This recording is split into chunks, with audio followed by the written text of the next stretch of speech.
Hey, what's up, everybody? This is Mumia Obsidian Ali. You know who I am. I need no introduction, right? And you're listening to the Grown Man Hour with my man Bernard Riley, heard weekdays right here on YouTube. What do you think about that? How about that? Now let's get back on with the show. Thank you.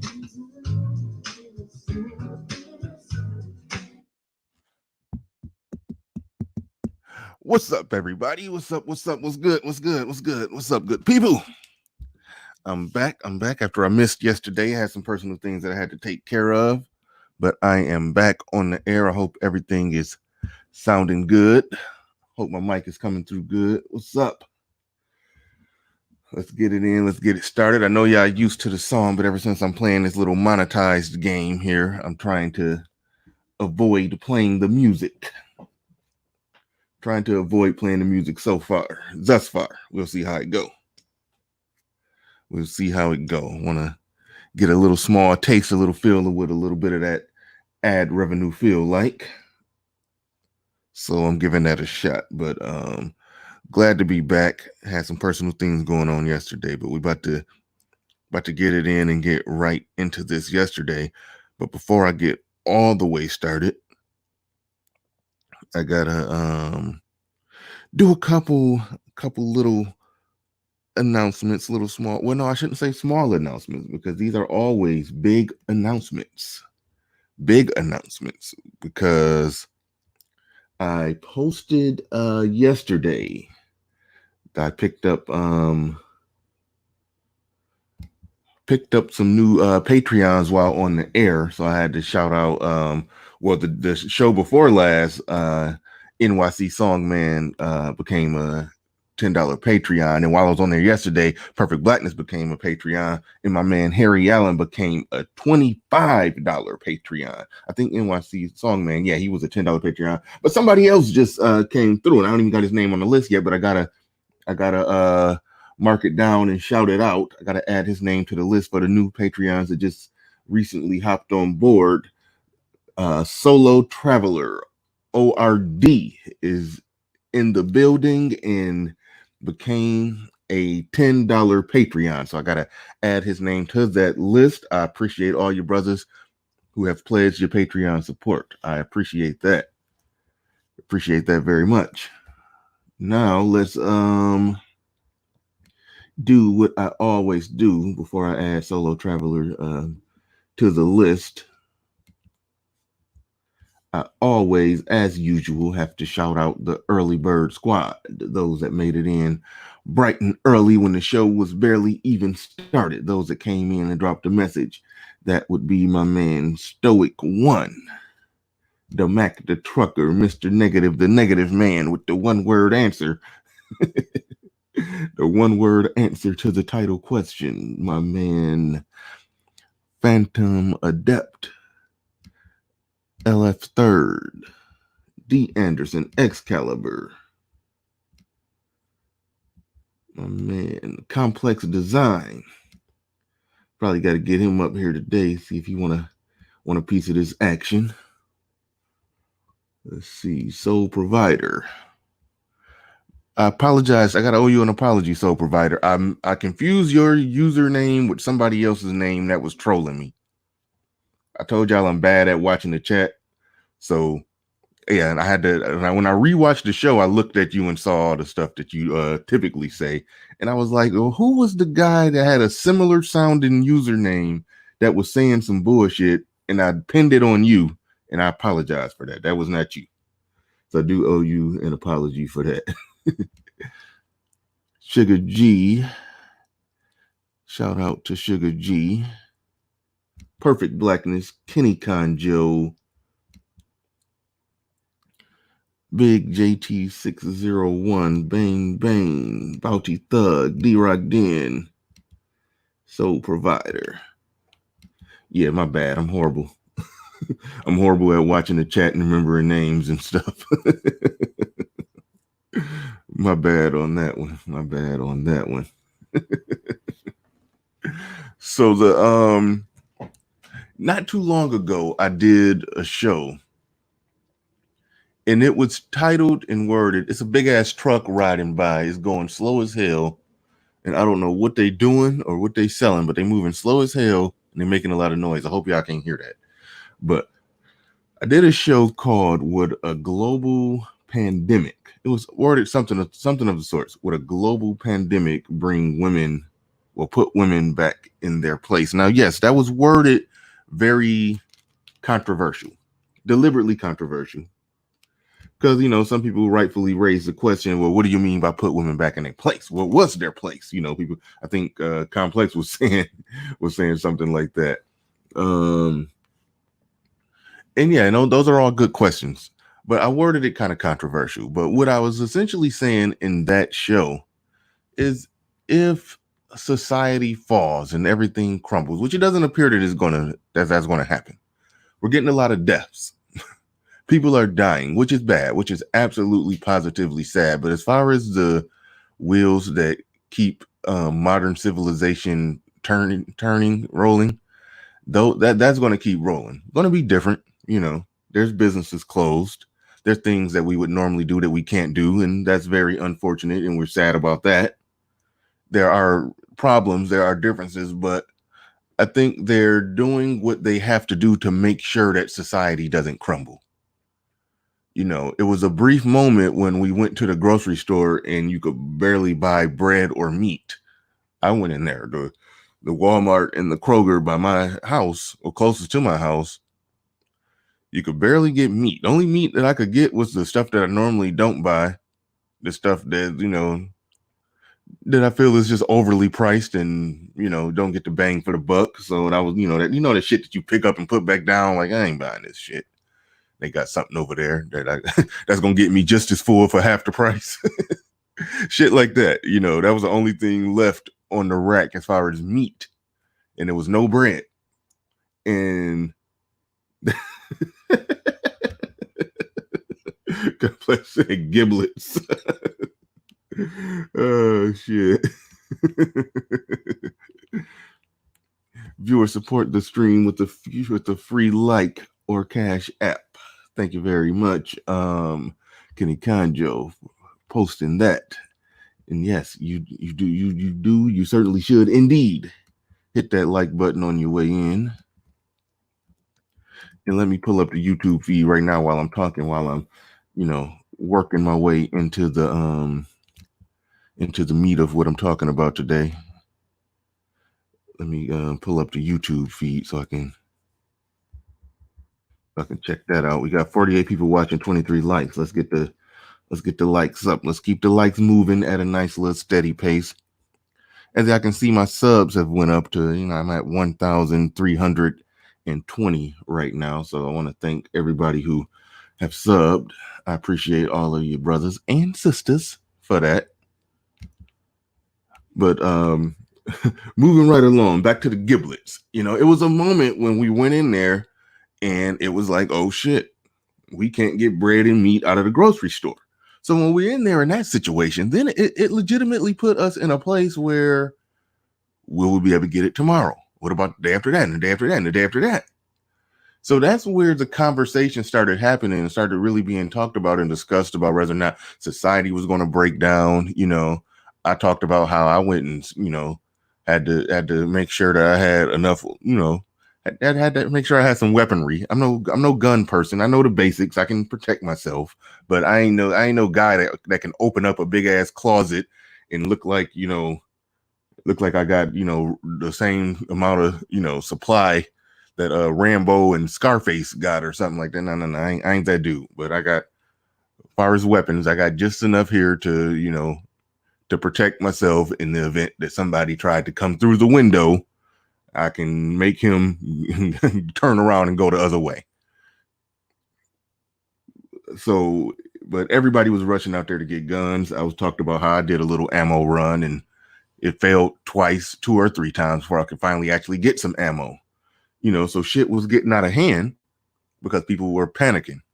And it was justifiable panic, I think, because it was a brief moment when there was no bread. You could barely get. My Walmart was, before they did the so-called shutdown in Michigan, there was no canned goods. I went in there to try to stock up on a few more canned goods, and I had a really hard time.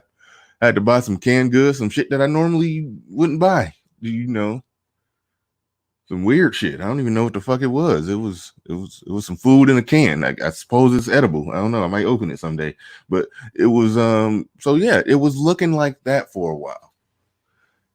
And so if it would have stayed like that, if the the truck drivers, the people that's the heartbeat of America, the heartbeat of America, those people, if they didn't stay on the job at Complex, fuck that toilet paper. All right. I do not understand why toilet paper was. I still don't understand why toilet paper was the first thing to go. I still don't know, and I'm still on short supply of toilet paper, so I don't fucking understand that. I got to go try to find some toilet paper today. So it got bad for a minute. And we didn't know if it was going to get back to normal.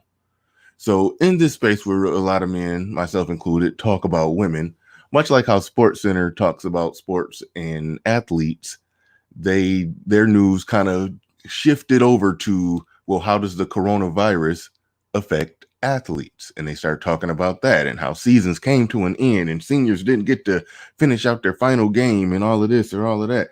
They found out at halftime in the locker room that their career, their college, career was over. It was a lot of sad stories. And so what black men on black YouTube or in the black manosphere or manosphere in general to move the conversation to is talking about how the coronavirus will affect women, something that they already talk about anyway.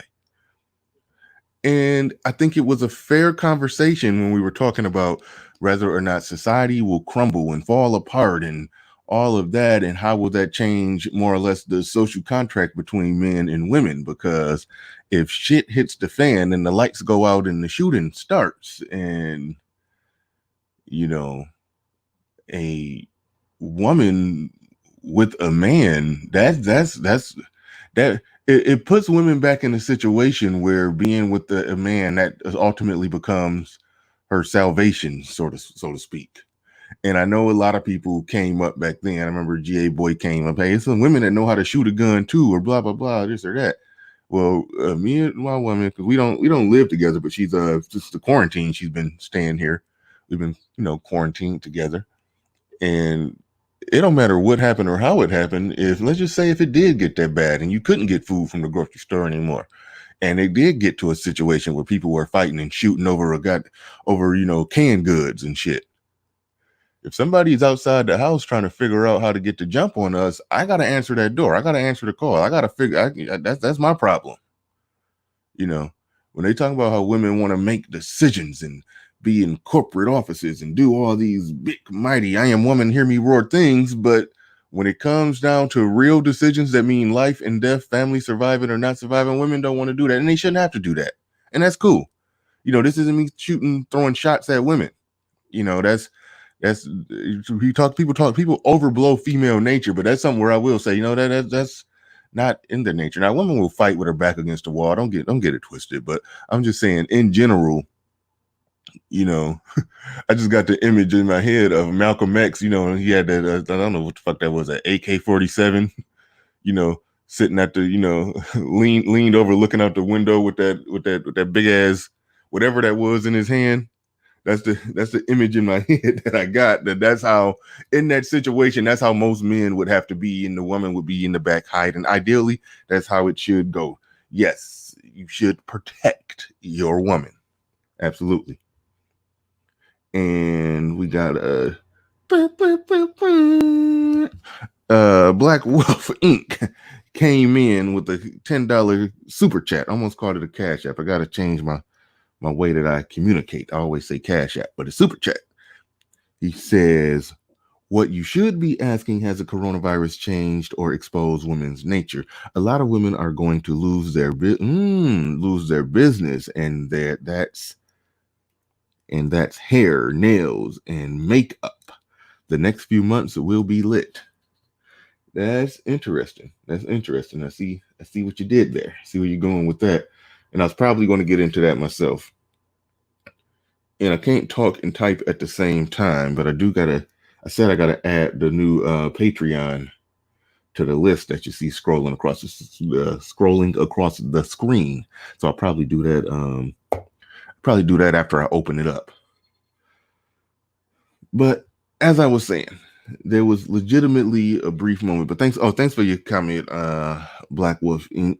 Thanks for your comment. Thanks for your super chat. I am going to get into that. That's coming down the line. So, like I was saying, there was a brief moment when society was going to possibly crumble, and that changes the dynamic. You know, a woman's intelligence and ability to lead, especially when it comes to something like, you know, let's just say she's good at her job and she's good at leading in that sense. You know, those type of leadership skills, and when society crumbles, it changes. So it was a brief moment when we were analyzing whether or not it was going to truly change their mind and how they're functioning and how they function and how they think. Now, fast forward to the end, we have a functioning society here. A functioning society that, like I always say, we fund this society. Every able-bodied working person, every tax-paying person, even if all you're doing is buying shit from the store, your 6% sales tax, if that's your biggest contribution, your 6% sales tax, you are contributing to you're contributing to the pot that funds this machine.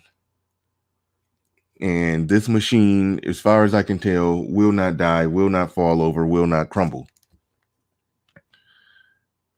Will it change? Yes. Will the wheels get squeaky from time to time? Yes. But is it going to stop rolling? No. Now, there's some business owners that you can't say that to, but that's another story. Because some business owners that has stopped my business outside of this. You know, well, this is just turned into a business here on YouTube, but I got another business that I run, and that business is doing solid. It actually, oddly enough, it picked up a little bit. I'm going to get into that at some point. I'm going to do some content on that because some of y'all know what I do outside of here.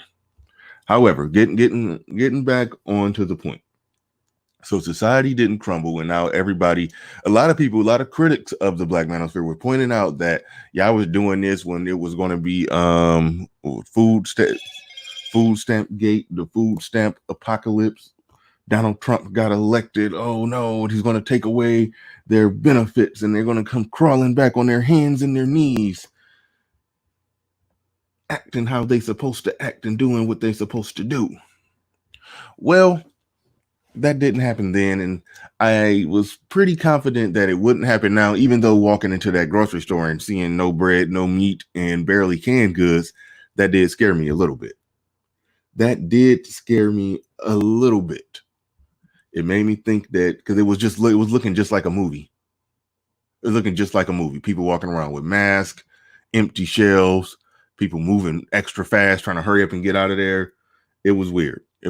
So it was legitimate reason for pause, and it was legitimate reason in this space, if we talk about men and women in the overall interactions between men and women, or black men and black women, as pertains to dating, mating, relating, and interactions between us black folks as it pertains to all of that, it was a worthwhile conversation to have over whether or not this situation, this pandemic and all of that, was going to change things. But now we are here.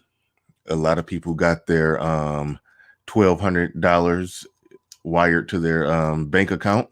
If you got kids, you got $500 per kid. If you are on unemployment, you're getting an extra $600 a week. And seeing as there's probably more people on unemployment than ever, people are good. I won't say all has been saved, because people are still dying.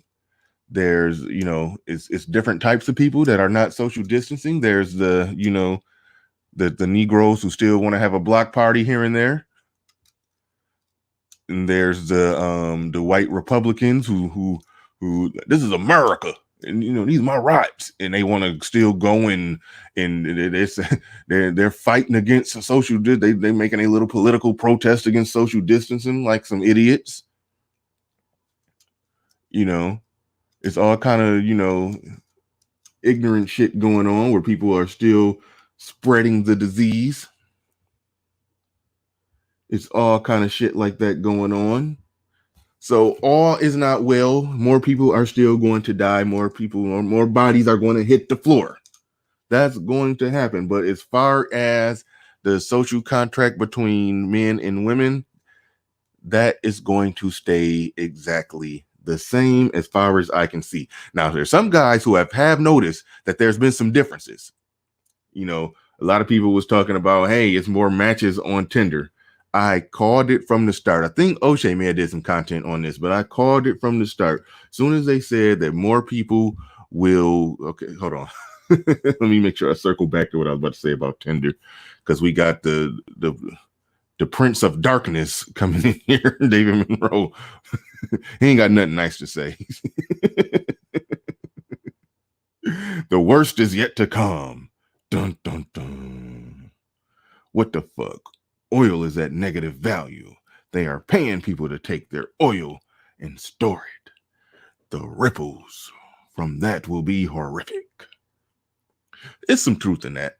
David Monroe ain't no tinfoil hat type. He has a dark negative view, but he ain't tinfoil hatting us with that. I mean, yeah, it's some shit that's going to be bad, but I don't think shit is going to crumble. All the money that they're handing out to make sure the citizens got money in their hand to buy what they need, the essential stuff that they're making sure that we don't go without. Everything is going to function. Everything is going to work. And so as far as what we talk about in these spaces, when we're talking about men and women, ain't nothing going to change as far as that. But there is some big stuff that, economy wise, business wise, there is some big things that will be different on that. There's some big businesses or small businesses, or some small businesses are pretty big when you really break down the numbers. It's a lot of stuff like that, a lot of businesses like that will not open back up. And that's a problem. That's a problem. So there's things like that. But as far as this overall dynamic being changed, like, put it like this. I said this before. And I don't like to speak too much on this because, this is my personal shit. But I said before, I essentially this was it was probably about a month ago when I said it for the first time. But I got in the hair business. Well, what do you mean by that? What do I mean by that? They're like, nigga, you do hair? No. But I do sell it. I, put together a nice little chunk of money and bought a bunch of weave wholesale. Rented out space in my office, and then I advertised online on Facebook. They message me there. We talk about price, talk about what they want, figure out if they got what they want, or they can just come in to the office and just see what I got and make a decision and buy the damn hair and leave. And that's more or less my business. Yes. A black man in the black manosphere sells weave to black women. Yes, I do. That $1 billion pie, I decided I'm going to get a small piece of that motherfucker. That's what I decided. If they're going to spend billions of dollars, damn near trillions on their hair, I do believe black men should be getting a piece of that money. I'm going to own a whole damn store pretty soon. And if someday when they stop wearing weave, I'll just transition it over to natural hair care products. But I will. This nigga. That B bundles. Bernard bundles. No, it's not the name of my business, goddammit.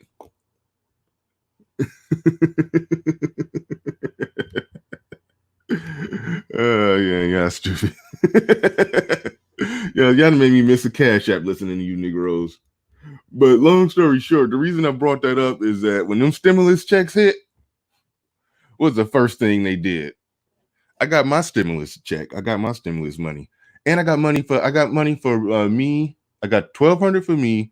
And my ex-wife claimed one of the kids, and I claimed the other kid. So I was supposed to get I was supposed to get $1,700, but for some reason they gave me $2,200. So I got paid for both kids, and I was only supposed to get paid for one.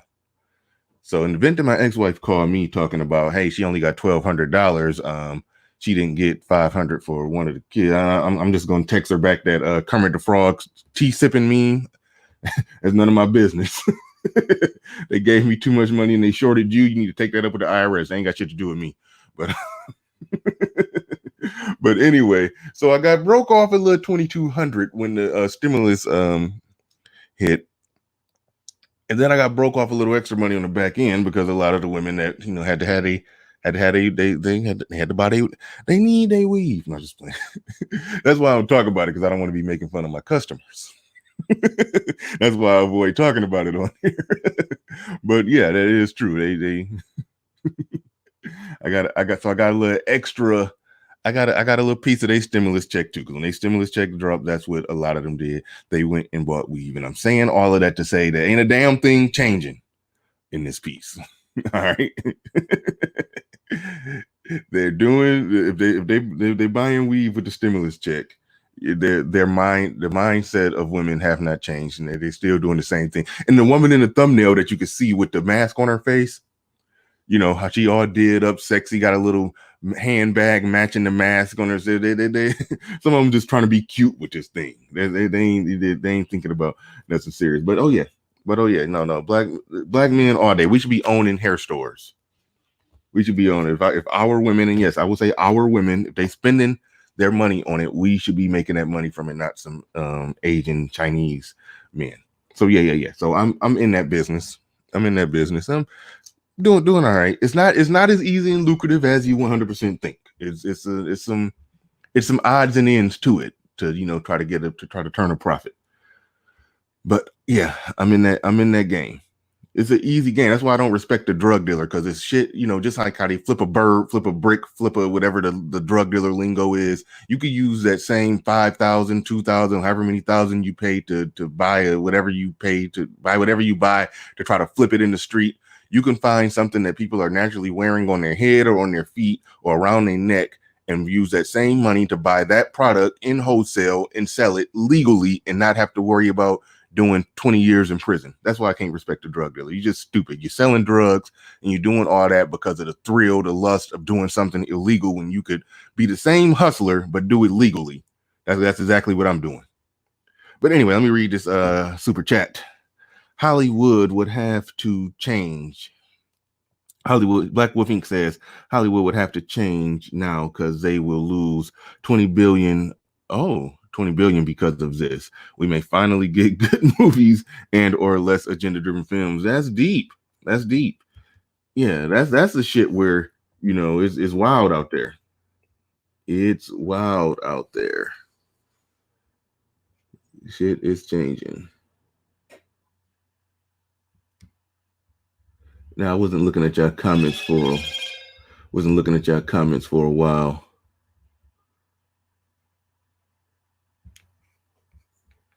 He wants to get a girl her 500. Oh man. Man, I'm just reading comments now.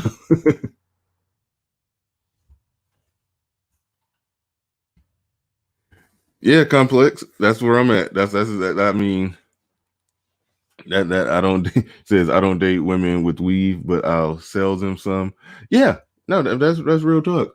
Because my woman, she never wore weave. I mean, she probably did like once or twice in her life, but no, she's a dark-skinned woman with natural hair. And she rock her fro, her little twisty, curly, swirly, durly thing. And I like it. I love it. I love playing in her hair and caressing her scalp while we're watching movies on Netflix and all that shit. I mean, when she straighten her hair out, it can come roughly to the middle of her back, but she wear it up in a black hair, black, you get it. But yeah, but no.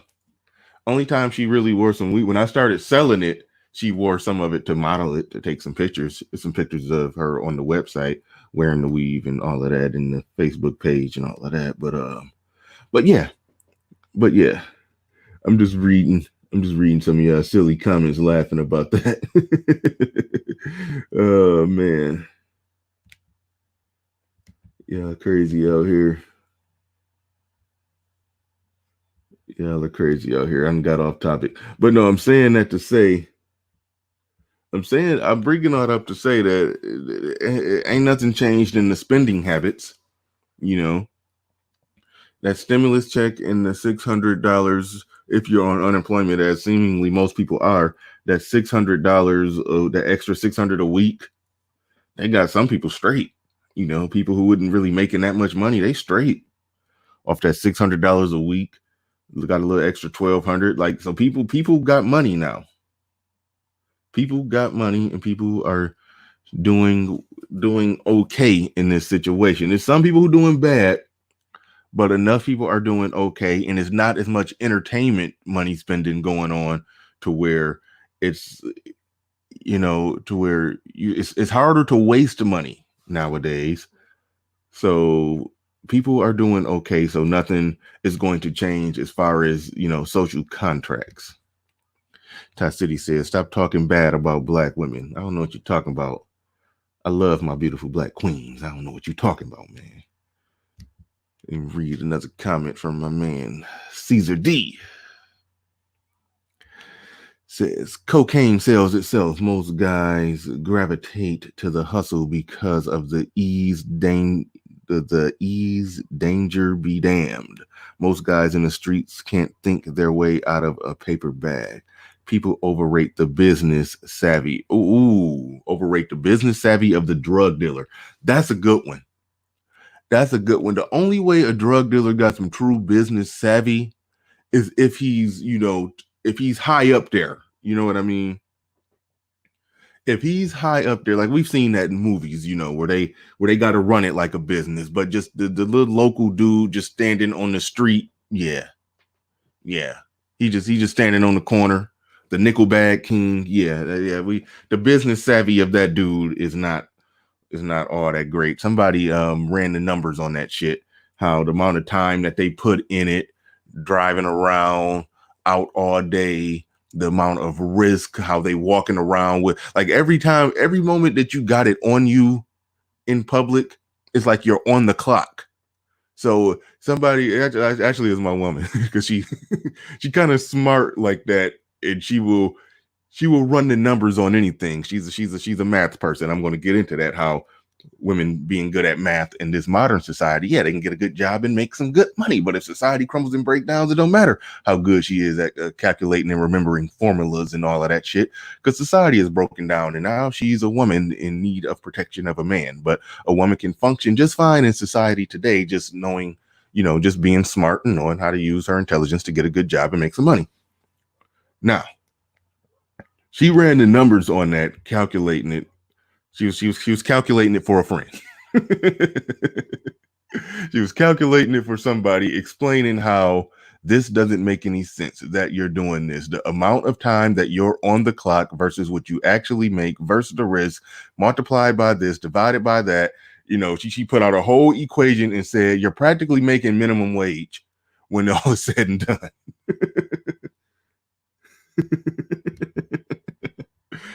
David Monroe, shut the hell up, man.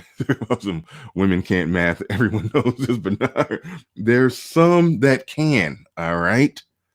Those that can get a good job, can go and be an engineer.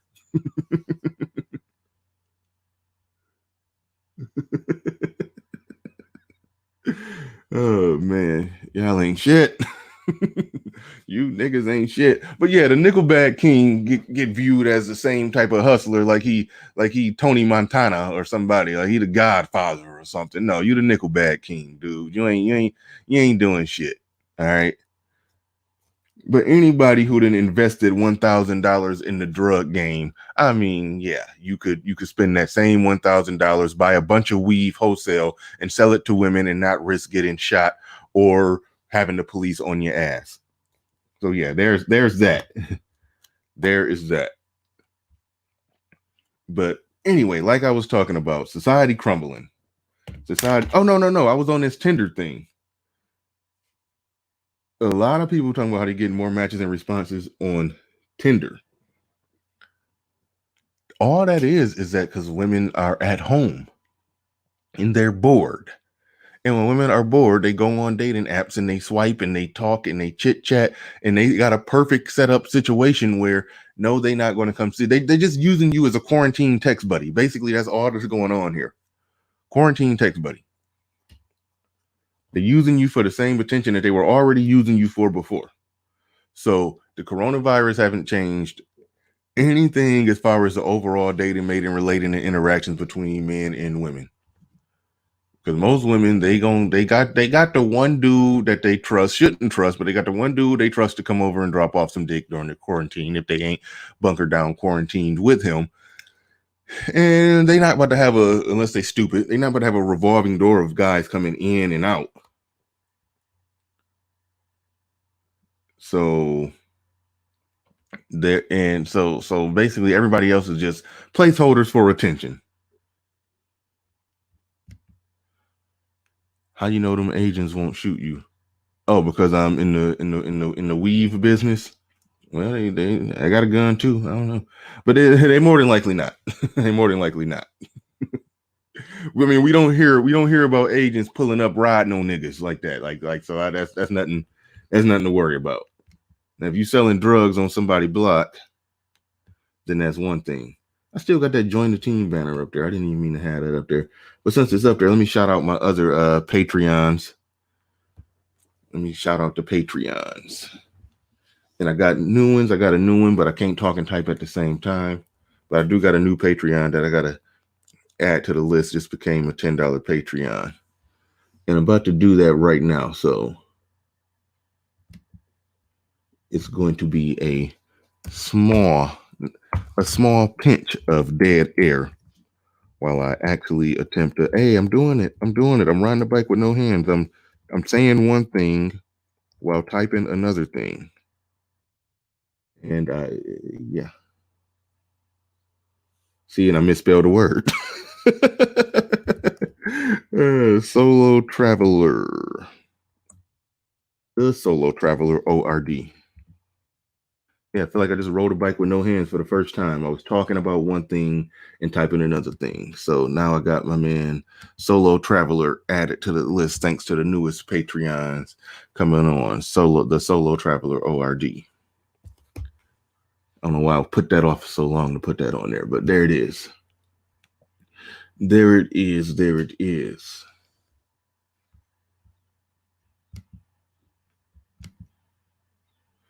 City says, weave is a dangerous business. Don't get it twisted. Do your research. There's some truth in that. I had what they call in and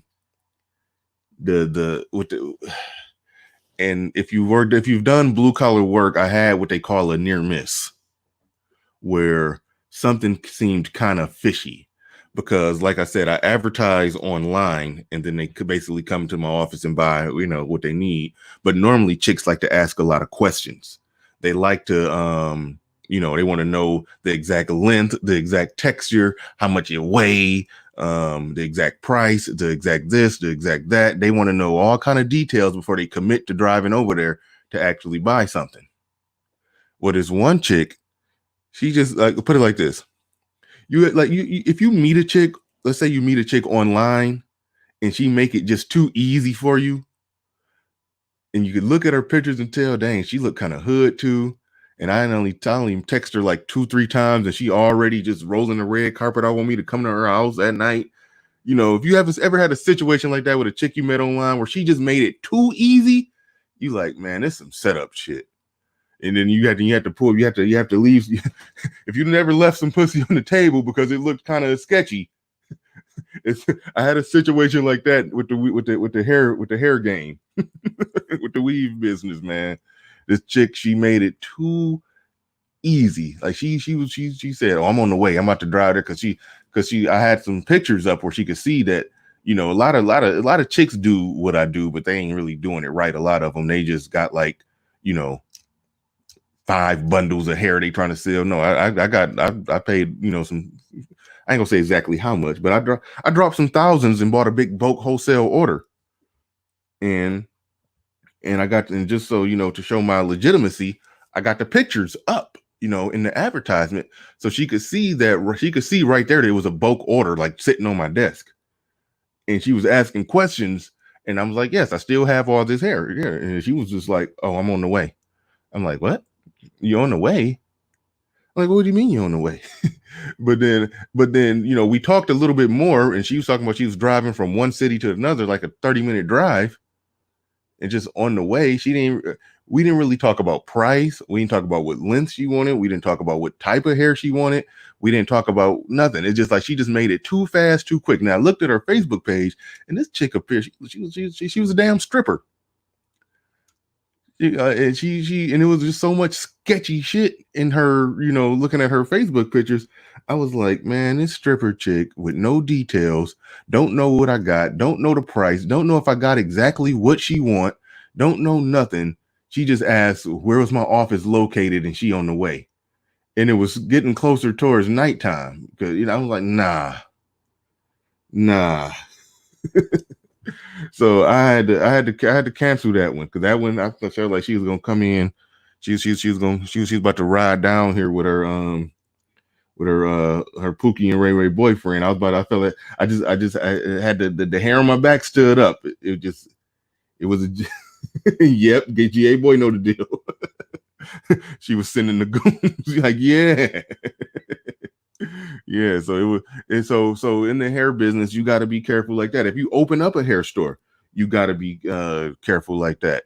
We got open carry in Michigan, and when I get to the point where I just got a full blown store, I'm gonna do like this one dude I've known him for shit like since damn near that's not quite since high school, but a long time, bare minimum 15 years. He got a little barbecue spot. That's some damn good barbecue in there too. And he, what he do, one of his cousins, who's one of the cooks, we got open carry in Michigan. So he just be back there cooking with the gun, you know, visible on his hip.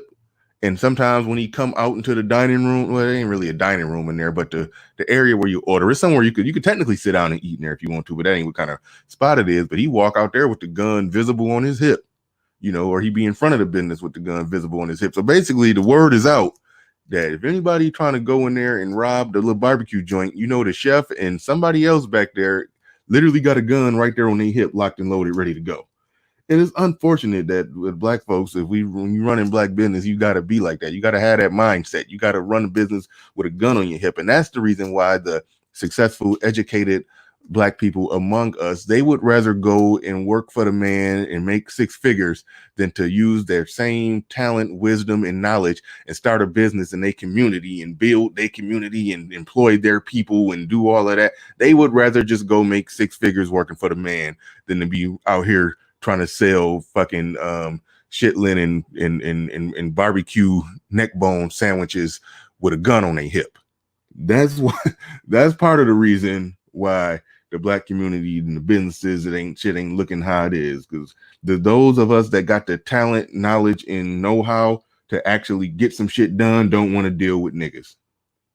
That's the nail in the coffin for why for the lack of businesses in the black community. And that's what it is. So yeah, you do got to be careful, because I did get the feeling that this chick was trying to bring some goons up in there on me, and I wasn't going for that. She wanted to know more about the address of the building that my office is located in than what she wanted to know whether or not I had the exact type of hair that she wanted. So I was like, hell no, they on some bullshit. So I didn't give her the exact. I did tell her the street, but I didn't give her the address. So and when I gave her the address, she was like, "Okay, which building?" She just, because it's a Facebook Messenger conversation. She's like, "Okay, what?" She's like, "What building? Where?" She just wanted location. That's all she wanted. I'm like, no. Had to, if her Facebook page went that damn ratchet, I probably would not have been that alerted. But I had to be on alert. So yes, that's an unfortunate thing. You try to do business with your people, and you got to deal with some nigga shit. That's just the reality of the situation. I hope I ain't missed somebody Cash App. Okay, Darth Patzer says, Brother Bernard, have you posted the question to oh man, about the pandemic changing women's behavior. No, I haven't. I mean, we've all given our position on that, but I felt like it was time to update our our position on that because now we can see where things are going. I talked about how earlier how it was a matter of, we went to the grocery store and we could barely buy bread and meat for a moment, could barely get canned goods. So it was like, oh shit, things are about to hit the fan. So that's enough to make the social contract between men and women change drastically, drastically. But seeing as things have gotten, better, I think you still can't get wipe your ass products. There's still a wrap on that. But everything else, you can more or less get, and they sending out the money, the stimulus packages. People on unemployment getting a little extra cash. Everybody getting a little extra, a little bit to to dot their I's and cross their T's, and society tends to be functioning as normal, minus the death toll rising. But as far as the wheels that keep the society turning and all of that, our truck drivers still on the road delivering all the stuff that need to get delivered. So there's that. So is shout out to Angry Man, how he said it would take an act of God to change things in Black America. We almost got that act of God. And people like David Monroe says the worst is still yet to come. I don't think so. I think that we're just adjusting to a new normal and things is going to be more or less the same. We just closed on 10 o'clock. The 10 o'clock hour is among us, and that is enough for me. So I'm about to hear from you. I'm about to hear from the folks, as Bill O'Reilly used to call him. I didn't even like Bill O'Reilly back then. I was very liberal when I used to listen to Bill O'Reilly, but I found him entertaining. Probably should go back and listen to him and see if he's making sense now that I've evolved in my views. But a lot of those conservative talking heads seem real disingenuous, and still do, some of them. But anyway, the link is in the chat. And while we're taking a pause, a little break in the action, do want to give thanks again to those you see scrolling across the screen, my new Patreons that came on board. New York City Song Man, Perfect Blackness, Harry Allen, and the newest one that came, I think, yesterday or the day before, Solo Traveler, ORD. Special thanks to all of you guys. And let me see what these likes are looking like. 69 likes, 158 people watching. Come on, good people. Let's hit that like button. But without further ado, I got my man Complex Design in the building. What's up, brother? Knock, knock, mic check, 1, 2. Complex. Hello. Complex Design. Going once. Going twice. I can hear something. It's like I can hear you. Yo, can you hear me? Oh, now I can hear you. Yeah, there you go. Can you hear me? I told you, man. I don't know. StreamYard hates my guts, man. No, you sounding good now. You're a little low. Yeah, it's weird, and I can only hear you in like one ear, so it's strange. It's like it'll connect in two ears, and then it'll go to one, and then I don't know. It gets all weird. But here, I'll mute for a second. Okay, let me try to drop down and come back method if you can see if that'll do something. But yeah, it's funny. I paid for Zoom. I haven't even been using it. I like StreamYard other than just the small minor little things. I like how we, maybe I gotta play around with Zoom. I bought it and ain't even played around with it good yet. Because I'm sure you probably can have the same thing scrolling across the screen, the same banners and all of that shit going on Zoom. But I like all the banners and stuff you can play with. Got the little background, got the little boom boom room in the background. I kind of dig that. I like what StreamYard got going here, but I don't know. But anyway, go ahead and say something, Complex. How about now? It's good enough. We can hear you. You're a little low, but we can hear you. All right, I'm gonna just mute for about 2 minutes. Go ahead. Okay, cool. All right, Johnny Blaze, what's up? Hey, what's going on, Bernard? How you doing, man? Doing great. What's on your mind? Oh, nothing, man. I'm just listening here, actually doing some work. Just thought I'd do a quick comment, man, and maybe I could add a little something. But Yeah, go ahead. I don't really have a whole lot on the subject, but I don't know what these women are gonna do. I sit down and talk with my lady friend about this stuff from time to time, and we always kind of go back and forth.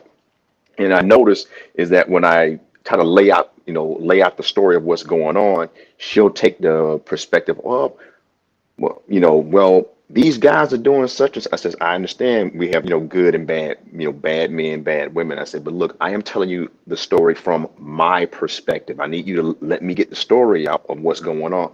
I was using one of your stories the other day that you did about your child support case.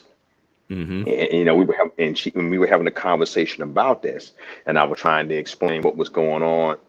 And she's like, well, the law should be like this. I said, once again, the law should be. However, there's what you think should happen, there's what you can prove. Those are two distinctly different things.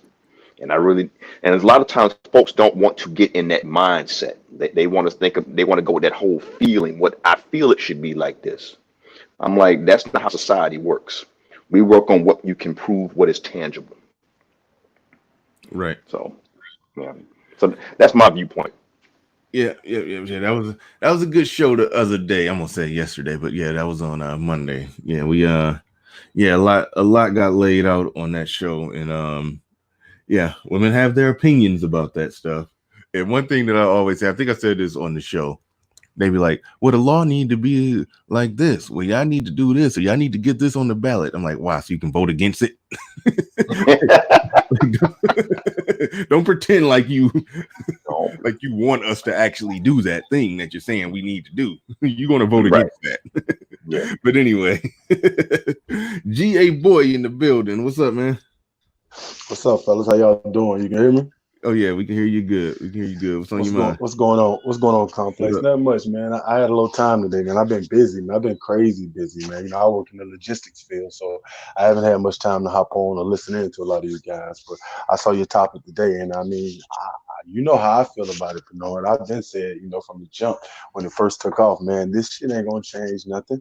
Nothing's going to change, man. Only thing that's going to change, like you just said a minute ago, is a real act of God. I mean, it has to be, the front yard going to have to be on fire for people to change, especially American women. I mean, look at and then you touched on something else when you was talking about the Tinder, and I found it funny, man. I seen a meme that was going around, and it was women pushing the meme, and I was like, damn, that's kind of mean, but it's funny. The meme said, they was like, I don't know why y'all think we're going on a date when all of this over. They was like, boy, that's just jail talk. I said, oh my God. Them bitches said, they say, man, y'all guys really think we're going on a date when this is over? Boy, that's just jail talk. I said, oh my God. Damn. I say, man, they're brutal, man. But it's like you say, man.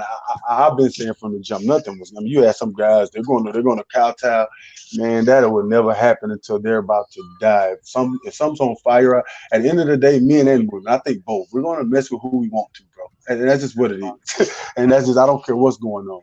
So, I mean, I've been telling you, man, ain't nothing going to change. This little shit, they going to, like you say, they're going to adapt. And in a couple of weeks, a month or two, everything going to be back to normal. Like, I mean, that's just how it goes. This is America. That's how this shit going to pan out. Yeah. The only area where I was thinking shit was about to change is, like I said, those few days when I could barely get bread and meat and canned goods from the Walmart and the Kroger. I was like, that was my oh shit moment, because I'm a very optimistic guy. But I was but them bitches, but no, the women was the one buying up all the fucking bread and the canned goods. They was the one stocking up. Nah, okay. I ain't about to get into that because then it was talking about who's more prepared, men or women or blah blah blah. But I think it okay. Well, only thing legitimately, only legitimacy I can get to that argument is in the event that when shit was appearing to be about to hit the fan, it no doubt had to be some women who still had like 500 on our EBT card.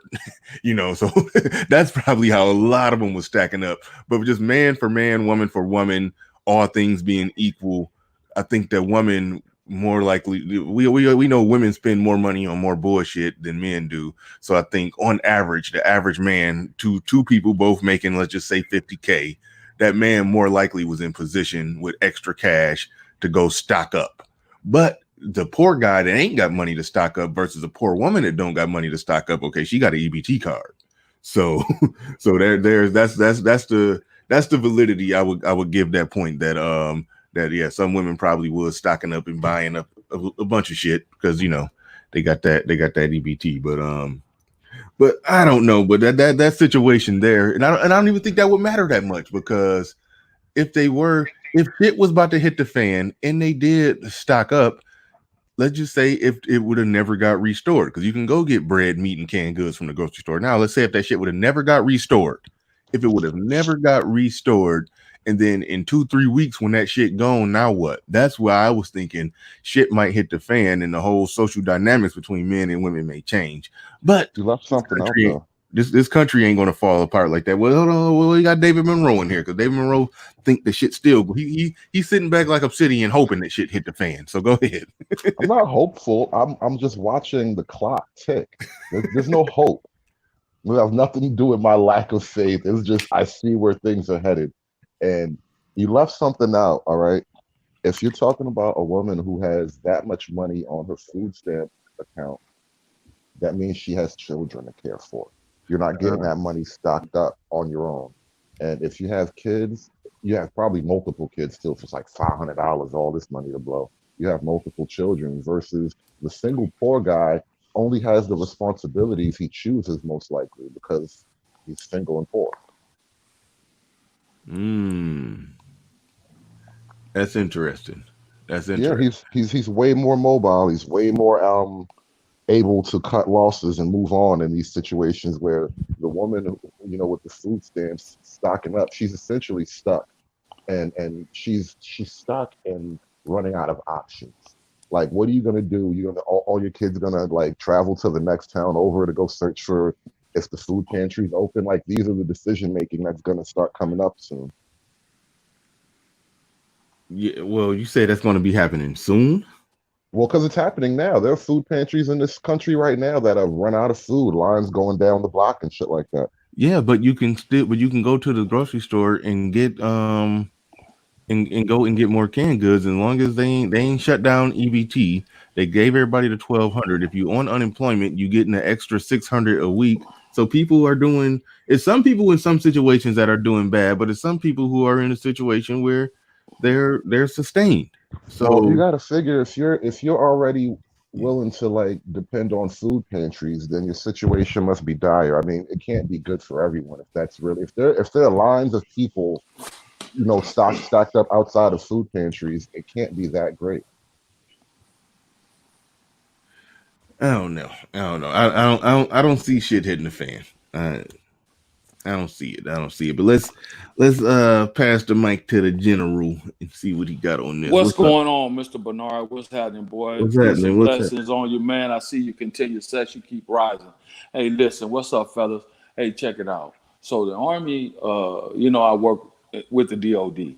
So starting, I think it's Monday. This coming up Monday, we've received a fucking overabundant shipment of meals ready to eat. We refer to them as MREs, and the plan is to take the meals ready to eat. We're talking about at least 50 fucking 5 fucking, what a 5 ton, but it's like a half of a semi trailer, and it's already happening.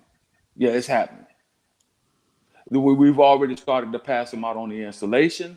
And we have little places set up around the city where they're passing out for people who, are low income families and can't afford food or whatever. And that's what's happening. So yes, it's going down. You can believe that. 90% of the people that have been involved in receiving these MREs have been female. 90%. Mm. Hey, 90. General. Hey, General, 90. just to touch on what you just said. I work in logistics, and that's what we've been moving for you guys. Like, we got a Oh, I contract. know. Well, it's not for. I work in logistics, and I'm talking about that's what I've been doing, man. I've been busy, guys. I'm talking about. He's not lying, man. I've never seen this much freight going to the railroad and onto trucks as much as I've seen with these MREs. He's not lying, man. This shit is moving. Like, I'm like, why are we moving all of these fucking MREs, bro? I keep asking myself that, and we're sending a bunch of them to all these military bases. So I can confirm what he's saying is an actual fact because I'm looking at it right now on my computer. I wish I could show you guys, but I can't. But I can show you guys batches of these loads that we're putting on railroad and trucks that we're sending to these MREs. So what he's saying is exact fact. So go ahead and finish up, General. So you know what the conversation has been on the job and around the installation at least, and with the civilians that work on the installation from the females. You know what that conversation has been? Man, I really wish I had a good dude doing this time because I don't know what's gonna happen. I keep telling y'all. I keep saying it and I keep saying it and I keep saying it over and over and over again. It's happening. Now you're not gonna see the residual effects that some people want to see. And I'm not going to put any dirt on anybody's name, but we know I've seen him as one of the brothers who want to see that happen. Mm. Hey, can I make a comment real quick, Bernard? Yeah, go ahead. Hey, with this whole food thing, and you guys may or may not know this, but there have been several food plants like Tyson and whatnot that have shut down due to a lot of the employees getting the viruses. So if we can't produce food, the MRE has got to be the only viable backup. I was just going to mention that there's a Wait, hold couple on. of meat plants that are down right now. How long can our meat plants stay down? All right, so that's what y'all bringing across the desk here. That is food. I said food plants. What's being shut down? Yes, A meat processing plant. A meat processing plant. That's where they wrap your chicken or where they slaughter your cows and beef and stuff like that. Like, we're not getting fresh meat. This is why you walk into the grocery store and see empty shelves. It's not just that the trucks can't bring it. They're losing supply. The production is cut down. I mean, yeah, I hear what you guys saying, but at the same time, I'm looking at my computer again. I'm in logistics. We're moving a lot of reefer loads, bro. It's a lot of meat and food being moved as of today. Trust me, this shit is not as much, but bro, it's not enough to really impact us. Like, I'm looking at this stuff right now as we speak. We're moving a lot of food, bro. So yeah, I know we're moving MREs, but it's a lot of food still being moved across the country. No. The question I'm asking is more for the future, not right now. Everyone right now at this moment can and will get fed if they try a little harder. That's not the issue. It's how long can this sustain? Like, how long can we hold up? How long can we close the country like this when we actually do have critical infrastructure items that aren't getting produced? You know, when it comes to things like food, like, we've never had food riots in this country, as far as I know. We may have had some poor people do some shit here and there, but not like mass food riots like that happens in the third world. Yeah. I don't know. It's interesting, and then for me, I don't see it. I understand what y'all saying. I'm averaging that into the equation that y'all are saying that. Well, looking down the line, there's this problem. How long can this sustain? How long is it going to be like this? You know, I get it. So from that perspective, I get it that shit could hit the fan. But I felt like the only brief moment where it looked like shit was hitting the fan, I felt like that's past us. And I feel like they got control. They haven't stopped people from dying yet, but I feel like they got it under control. But if there's some behind the scene things that are on the horizon that's going to make shit, you know, go back to being worse or get worse, then I have to reevaluate my position on this. But I feel like that I shouldn't even go by it based off what I feel, because if it's data and info on the ground, I'm going to go with the data. I'm going to go with the information. But seemingly, it looked like, it looked like they're getting ahead of it in terms of making sure Americans are able to just have the bare minimum, so we don't see people, in the street fighting over canned goods. Like I don't see us there. I don't see us there. If we can get there, then that is what it is. We got to deal with that. But right now, I don't necessarily see it getting that bad. But I don't know. And Hey, Bernard, if you want data, the closest thing you're going to come to this is if you go back to the Spanish flu pandemic and look at the things that happened during and after. That's the closest data you're going to get to this, because what they showed during that time was there were certain waves of things. It spiked up, then it went down, then it spiked again. But you look at the things that happened during and the things that happened after. And we're basically what's going on right now. The effects are mimicking, whether it be the health effects and the economic effects. What year was that with the Spanish flu? I want to say it was 1918. 1918. Okay. I Now, believe. Don't totally quote me on that one, but it's somewhere during that time frame. But kind of back to your original topic about, let's say women or what have you. I think when this second wave of this thing hits, that's when you're probably going to see a dramatic change in people's behavior, because a lot of these jobs won't be around anymore. The government services, they'll be there, but they're going to probably get cut to get spread out amongst a greater amount of people. That's interesting. Black Wolf Inc. hitting the super chat again. Thank you. I think you're the only one hitting that super chat today, but thank you very much. No, a few other people hit it, but he says, ask the general if he thinks Trump is helping out. My opinion on that, real briefly, I think Trump is doing, all that they're handing out to just the average citizen, the 1,200, the 600 a week for the unemployment and all of that. I feel like if a Republican president is doing that, obviously a Democratic president would be doing that all the same. So there's some things that we can give Trump credit for, but I think his response, my shooting it from the hip, I think his response is fairly typical to what any president in this situation would do. So I will the credit that I give him is I give him credit for just not being stupid with this, because he gets stupid with a lot of shit, And he sometimes does seem to stumble across the right answer. I say that actually Jared Taylor, I said this on the show before, Jared Taylor of all people said he don't think Donald Trump thinks deeply about anything, but he seems to have good instincts, and then so he just shoots everything from the hip and happens to be right enough times to where shit tends to function. That was his analysis, and I got a similar view of Trump like that. I view Trump very similar to that. The easiest answer is that he's not dumb. It's a lot more complicated to assume he's stupid, and he does like the slip on the banana peel thing, and he does like a triple sommie and lands perfectly and keeps walking. Like you're kind of making it more complicated than it needs to be. Maybe he's not an idiot. Okay, but you understand that he talks like an idiot. He does idiot stuff. I'm not sure. Quote something he said that was really idiotic. Oh my goodness! I don't got a quote in my back pocket, but come on. This is like a news trick. I realize it's like the grab him by the pussy thing. Man, if you're the president of the United States, first of all, he wasn't the president. That was an interview. Supposedly off camera. And then the thing of it was it's the misquoting that I'm talking about. But I'm past the pussy thing. He didn't say no. Let me pull the point out for a second. He didn't say he just walks around grabbing them by the pussy. What he says is they let me. And so when the news media is allowed to drop the most pertinent part of something, it will give you the impression that you have now. No, I understand that.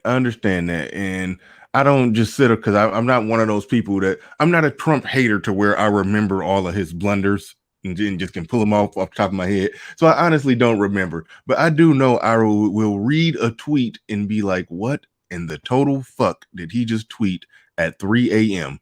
He the president of the United States. He just tweeting his conspiracy theories at 3 a.m. That doesn't strike me like a smart person. The way that he talked, the cadence of his speech and the way that he put his words together is he talks like a child sometimes. I mean, it just doesn't come off like an intelligent person, but he may very well be intelligent. He does not present as an intelligent person. I'll just say Then that. why does it work so well? Again, there you go.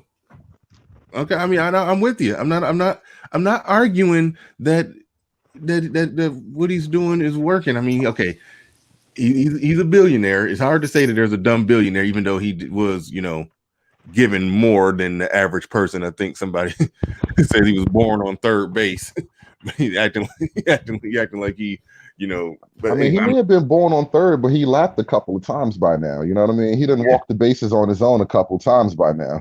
That's the thing. So yeah, I gotta give him some credit, but it's certain people when they speak a certain way. Well, put it like this: I'm going to quote Sam Harris here when he said that the way that when somebody is speaking, you're hearing out loud more or less how they think. That's like the best way to measure how somebody constructs their thoughts. You're hearing them essentially thinking out loud when they're speaking.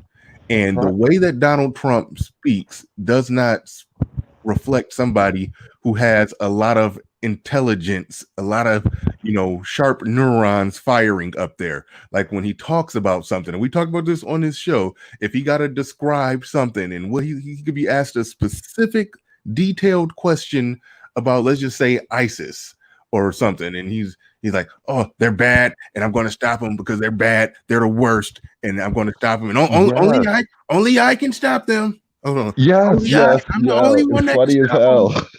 And I'm going to stop them because they're bad, and they're bad. Therefore, they're not good, and I'm going to stop them because they're bad. It's like he talks like a 6-year-old sometimes. Yes, he does. And then you know what? And then he drops a bomb on someone. Yeah, we got a 6-year-old with the nuclear codes. Well, if I may. Okay, go ahead. so yeah, he asked a question to the general. He asked a question to the general. Go ahead. I think that in this. Okay, so I mean, he's doing about what's expected of him at this particular point in time, as far as being the president of the United States is concerned. The next thing is this: you got people. If it had been 1,000 or 100,000, you got people that would not be satisfied, and people would be saying either yay or nay on either side. I saw an interview the other day where there's an individual saying, I disagree with what they're doing. They're bailing out. They're giving away money. That you have to make it on your own. So you got people out who think that he's doing the wrong thing by signing a little $1,200 and $1,500 thing for the people, in the business loans and all that stuff. You got people that's starkly against it. Just like you have people that's for it. Just like you have people that feel that it's not enough. You have people that think that it's too much. You know what I'm saying? So that's where we are. The next thing is this: when you are in that position and you have to deal with other leaders of other countries, especially those leaders of the countries in which you have servicemen and women in that are protecting the nation that you govern, you have to be a little more diplomatic. I will tell you that. So I agree with Bernard. The way that he talks to people, leaders of other nations, it's not diplomatic. Angela Merkel, which is the chancellor of Germany, for example, he refused to shake the woman's hand. You know how many fucking soldiers and civilians that we have in that country right now? Do you know? We got almost 90,000 Americans over there in that country working, service men and women and civilian and family members. You can't do stupid shit like that when you got Americans abroad and you're treating your allies like that. You just can't do it. I have nothing personal against the man. He's the president of the United States, the commander in chief. Therefore, I have my own personal views on that. I just gave a couple. I won't speak too much on it because, I'm not in uniform at this particular point in time. So yeah, fuck it. You just can't act in that nature, in that manner. You are the leader of the free world, the most powerful country on the face of the planet militarily, right? And to some degrees, monetarily. You are in the epic center of what makes the world economy spins. You have to be more diplomatic than what you are. You can't sound like a fucking idiot. This is a problem they had with President Bush when he went over there and they were serving sushi and he threw up. It was an embarrassment to the country. Your power is projected by the people that represent it. This is why when you go to the Olympics, the Junior Olympics, they tell you, hey, keep in mind you can't be over there acting a fucking fool because you're representing the nation. Did you say that President Bush threw up on some sushi somewhere? Yeah, man. He went to a dinner and he threw up on the sushi and shit. Live. Yeah. And then that ain't that big of a deal. Hold on. I think that was Bush 1 though. Yeah, it was Bush 1. But at the end of the day, man, you can't and then when you can't even remember what state you're in and you're the president and you get the state that you're in on live TV wrong? Are you fucking kidding me? Are you talking about Joe Biden? No, I'm talking about Mr. 45. I could have sworn that's Joe Biden been doing that all year. Hold on, real quick, y'all. That part I forgive that. That can happen when you're going from state to state. You're going to slip up, or like Obama slipped up and said he had been to 57 states when he meant 47. I forgive that kind of shit. You can. But if you're heavily scrutinized, you can count the number of mistakes and then the dumb tweeting. You're the president, man. Come on. You're not some head of some corporation who gets to act all free willy-nilly. You just that's just my opinion. The head of a normal corporation don't get to act all free willy like that. I mean. Well, you have some that that have said and done some outlandish things. I don't want to stray away too far from the topic of your it's cool. It's discussion. At the end of the day, he got to do better. At the end of the day, he has to do better. I mean, it is what it is. But going back to your topic, Bernard, that's kind of like been the topic of discussion in certain circles. I'm hearing it a lot. I don't know what's going to happen if this continues, girl. I don't know what I'm gonna do. I'm so tired of being locked up in the house with these chaps. I don't know what to do. They need to let school start again. And I'm thinking to myself, we're in the middle of a pandemic and you are worried you can't take being at home with your children? Well, right. That reminds me like of the question I had when the show first started, which is like, come back and do what exactly?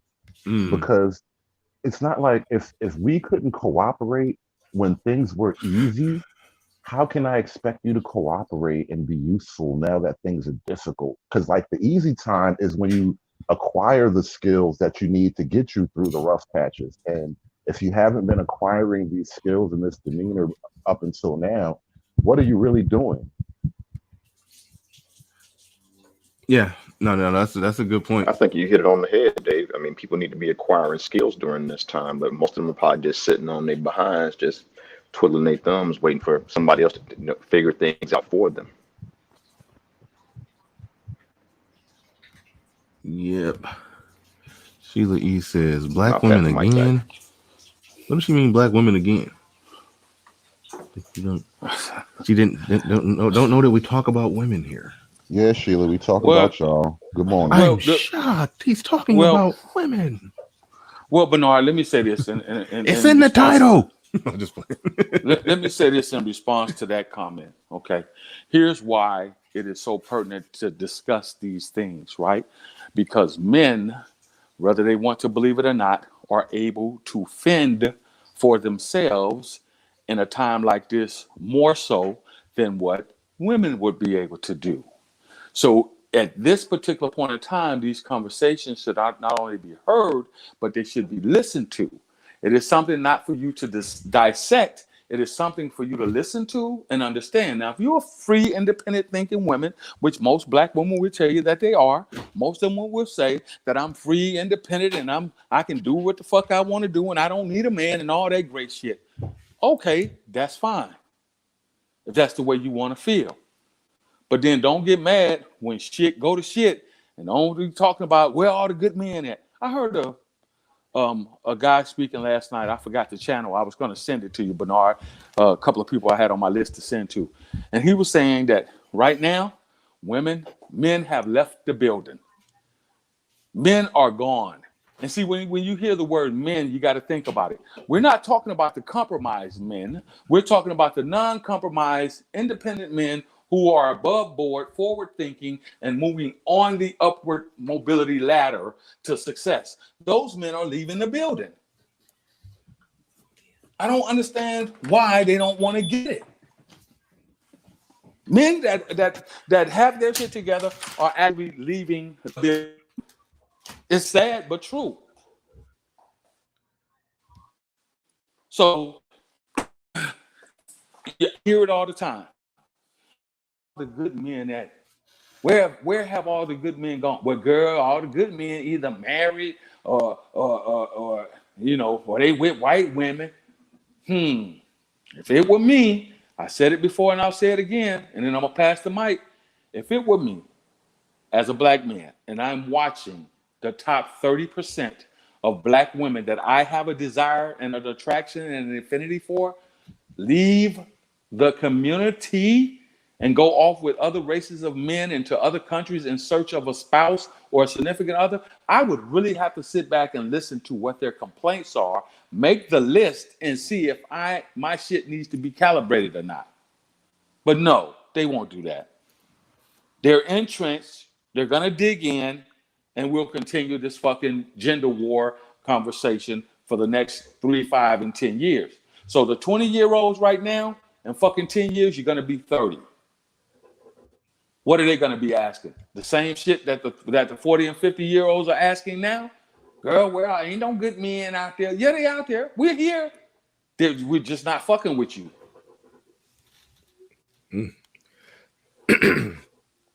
Very Point deep, blank, very. period. We're just not fucking with you. There's a lot of brothers right now. I know a lot of good brothers. I mean, good brothers. Some of them never married. Some of them have been married once, maybe twice, and they're done. They're like, man, fuck that shit. I'd rather stay. At least I can have a poker game every fucking Thursday, Friday night. I don't have to answer to no motherfucker where I'm going. When I'm coming back, there's no fucking power argument going on in my house. I do what the fuck I want to do. If I want to put a pair of boots in the middle of the floor and not have to listen to a motherfucker complain about picking them up when that's all she has to do, I'm happy.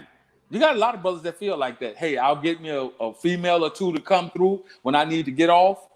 I'll keep me a couple in rotation. They can come through. We can handle our business. But before daybreak, she got to be gone. Mm-hmm. Now, that's what women who desire to have a family, who are looking to have a suitable mate, if you want to be left with that or the compromised men, there's the latter. There are the compromised brothers out here who need you to go 50-50 on the light bill and on the mortgage and on the water bill and the car note. There's a lot of those out there. Yep. You got to put them on your medical and dental and health insurance because they don't have it. They're out there. There's a lot of them out there. They got to drive you to work and drop you off at your job. You got to wait for them to come pick you up. Yeah, okay. And it's not bad. If that's what you're into, then that's fine. So, honestly, I wouldn't even complain about that part of the 50-50 deal. That's what she signed up for. It was right there in the contract. Drive that nigga to work. I want to switch gears for a quick second. On the last show, David Monroe, I actually wanted you to come up. I don't know if you did or no. You didn't come up on this last show. You was talking some cash shit about the whole. Hey, General, you still on active duty, right? That is correct. Okay, so I retired from the Air Force about 3 years ago. Did 26 years. You know, talking. Had a pretty good career. My last 2 years on active duty, my last assignment, I was a senior master sergeant E8. I don't think I had you, Bernard. No, you can't. Can you hear Bernard, brother? I sure can. Okay, he was in the middle of talk. You might need. Yeah, okay. You had cut me off. All right, we'll do. But I'm here. I ain't going nowhere. We can get into that. Well, let me say, I'm gonna drop him. Well, tell him to drop down and come back up. Yeah, he wants you to drop down. Okay, he already figured it out. Okay, so yeah, he can come back up. Yeah, he can. I could tell he couldn't hear me, but I'll redrop the link in there for him to come back on up. But yes, this is what I wanted to get at on the last show, because Dave Monroe, you was in the chat talking cash shit about walking away in the whole situation and scenario like that. Is that something, far as kids, if she pulling, I know, shout out to Ramil again, he say if she trying to jerk you around through the system with child support and all of this and all of that, he say just cut the check and walk off, because that right there, she telling you that you basically, that's all she view you as. You being a father is not what she's interested in. She's interested in getting some money. Just give her what she want and be out the door. Just good as, not, you already out the door, y'all ain't together, but you just say just give her just cut the checks and move the hell on. Is that something that you have employed in your personal life? Because I don't know if you got kids or nothing, but I always wanted to talk to somebody who has had to just take that fuck it, walk away method. Like, is that something that you've done more or less in your life? Not to hate to dig up your personal.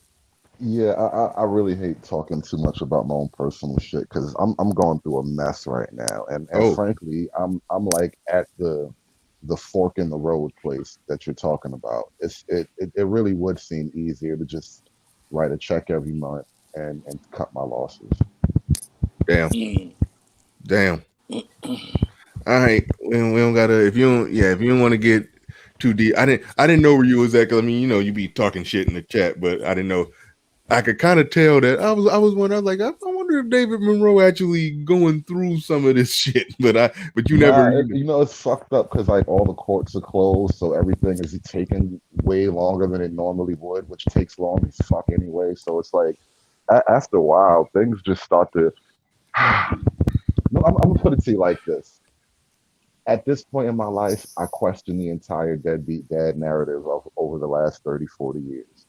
Yeah. Because I see how easily the narrative can be twisted against you. Mm-hmm. And it's like you find yourself in a position where you're going to be the bad guy no matter what you do. You might as well be happy with yourself while you're going to be the bad guy anyway. And it's like that's how the whole situation becomes like real for somebody who wants to walk away. And it's like, damn, I'm not saying I just want to walk away from my kids at all, not like that. But at the same time, I can see it and I get why it makes sense. Because it's like, look, bitches, you won't just fight forever. Here, you take this money. And matter of fact, I'm not even giving you the money. It's the government's money. I'm paying this money to stay out of jail. Because you're not even paying the money to take care of your kids. The state's taking care of the kids at that point. Because it's like, if you can't be a father to your own children because she's keeping the kids from you and she's basically hiding behind the state, well, then the state's their daddy at that point. So it's like you're paying to stay out of jail because if you don't pay, you're going to get locked up. It's like all these little mental traps that you see coming up. And it's like, it really is simpler to just cut your losses. At least you don't have to have that fight for the rest of your life. Goddamn. Yeah. I knew it was something behind your comments, but yeah, I wanted you to come up. But yeah, that's tough, man. Be real, man. Well, should be real. Well, Bernard, can I let me chime in on that one right there. I can kind of understand what the brother just said, okay? Because I didn't go through that scenario, but I did spend a lot of money to get custody of my kids, or at least split custody. So I can understand that. Here's the thing. We're quick to throw dads and men under the bus and say they're deadbeats. Okay, but let's just think about this for a moment. And then the go-to thing for them is when we have this conversation for the women is, ain't nothing, hell or high water couldn't keep me from my children. Y'all just don't want to fucking be dad. No, what you don't want to do is commit murder. What you don't want to do is go to jail for the rest of your life. That's what you don't want to do. So let's deep dive for just a second, if I may. Here's the deal. What man in his rightful motherfucking mind who's a great father, who was trying to be a great husband, the relationship goes bad, get all of that. What man wants to argue, fuss, and fight after the court decision has been made and you are granted visitation rights, you get your 2 weekends a month, you get your summers or however you divide it up, every other holiday, every other birthday, or whatever the case may be. But every time you go to get your children from her, there's a fucking fight. What man wants to continuously go through that bullshit? And I'll give you a personal story of mine. When I was abroad, I lived abroad for 10 consecutive years, right? My kids were a little older. They were 9 and 10 and 12 at the time. So I said to her, I'm remarried, I'm doing my own thing, I'm over there in Europe, I got a great life. I said, hey, this would be a great opportunity since I get to have them for the summer now that the divorce is finally done and over with and the visitation is set in stone. This would be a great time. I got the children their passports. I want to come pick them up and bring them to Europe for the summer so that they could have a European vacation, summer vacation, right? Okay, fine, no problem, right?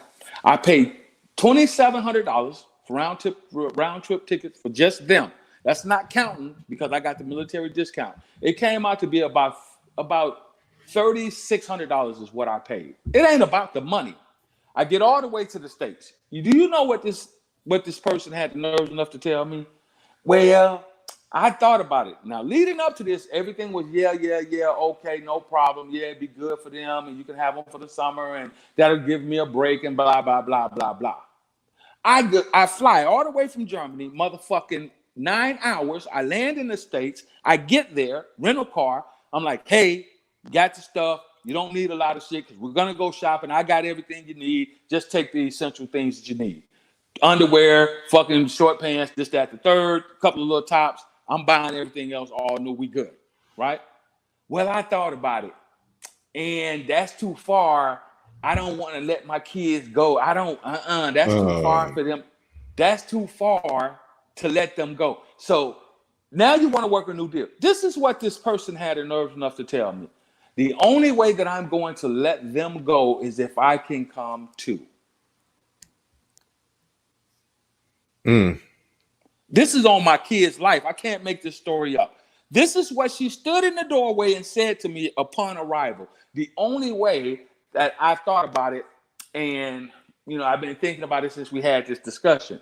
Now, prior to that, the whole rest of the school year, because I came home for Christmas, we had a discussion. So December, January, February, March, April, May, 6 months, you've been yes in agreement. I get there at the end of May, you tell me it's too far for them. You don't want to be away from them for that long, and that's too far for them to travel.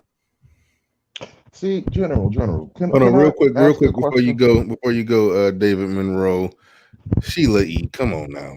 She says, General, you sound angry for someone who was married 3 times. How does him being married 3 times mean that he shouldn't be more or less angry? And last but not least, you cool people. I ain't coming at you. I ain't coming at you because you as far as what I see in the chat, you cool. But we got to get out of this saying you sound angry because a man is speaking with passion. We should be passionate about this shit. These are kids. How would you have us speak? If I'm talking about my kids and I go through a situation like what he talked about there, yeah, I'm going to speak passionately about this. That's something that we do too much in these conversations. Oh, are you being emotional? Or you sound angry? Are you no? Men can show passion. I mean, the guy who has no passion in his voice. I heard some passion when David Monroe was talking. The guy who has no passion, that's the guy you should worry about when it comes to his kids and the shitty situation either between his ex-wife or ex-girlfriend and or the system and how it's all working together and either preventing him from being or putting hurdles in front of him from just trying to be the dad that he want to be or this or that. Yeah, you find a guy who don't got no passion in his voice when talking about that. That's when you identified the guy that you should have some criticism for. You shouldn't have no criticism for the general speaking passionately about a situation like that. But go ahead, David Monroe. See, the situation that the general described is very similar to several things I went through, right? And it's like this.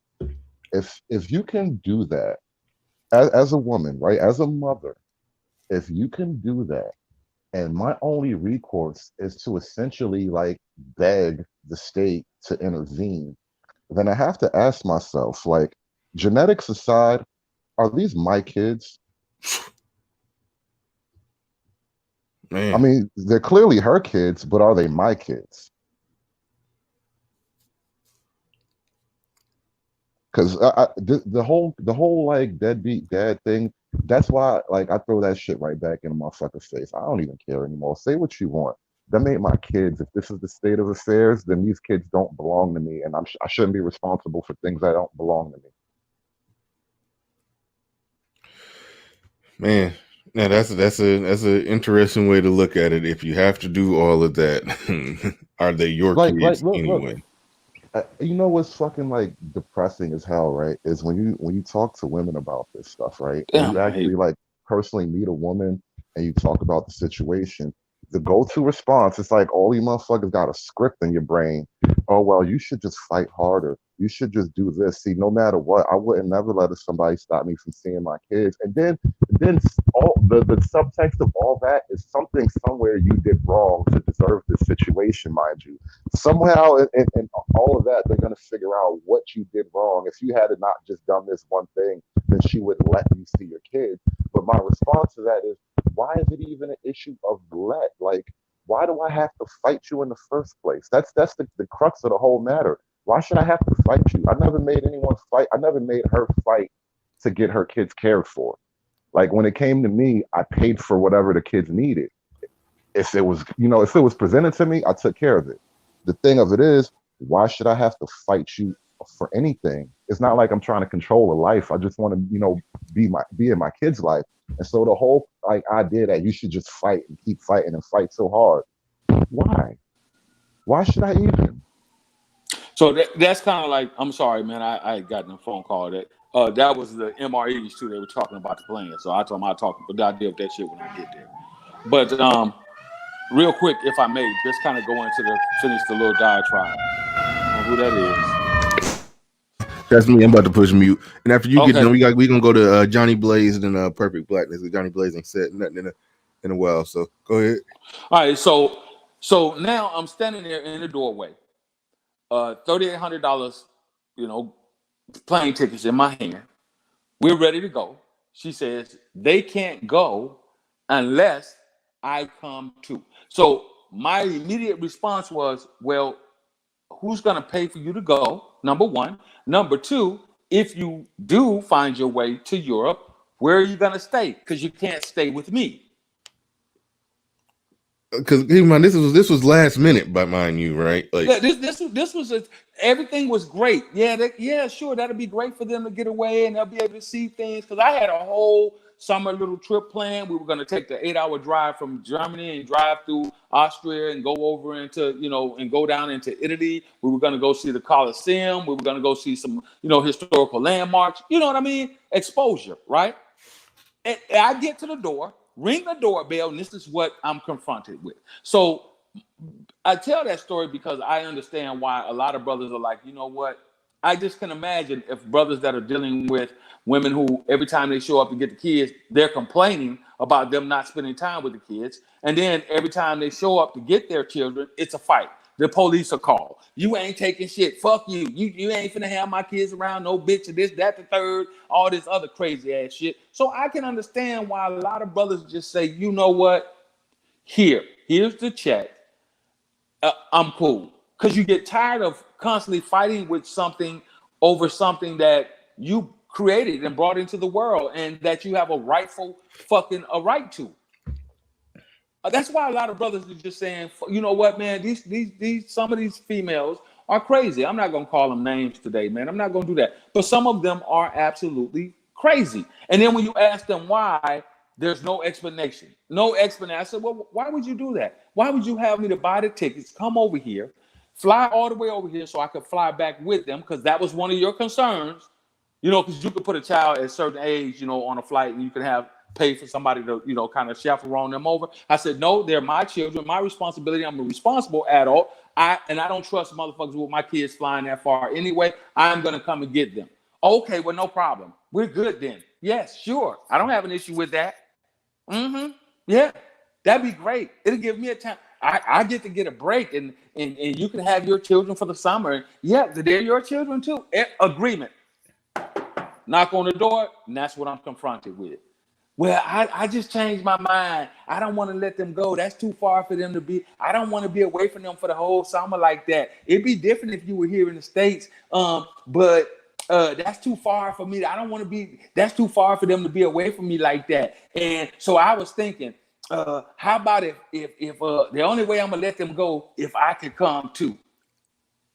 That what kind of fucking who motherfucking thinks like that? Who? Now the next thing is this. I know you Black guys are American tracking women what just definitely think happened like with the that. basketball player and the little he did a prenup, and the chick wrote on the prenup. She actually inserted some shit on the prenup. Steven Jackson. I know you guys are following that, right?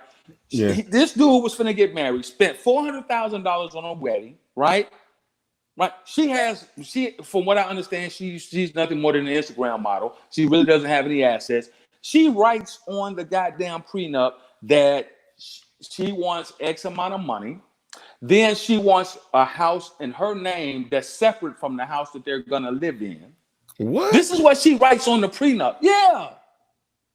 And then she wants an allowance, a monthly stipend. Oh, by the way, there will be no more cheating. She writes this on the fucking prenup, right? And then she also says that there'll be no more cheating and no more babies. We're not gonna have any more kids. What God the damn. who in the fuck? What motherfucking man in his rightful mind? Now this guy's a multi-millionaire. He made his name in the NBA. He's got some cheese. He's got some federal. He's got some paper.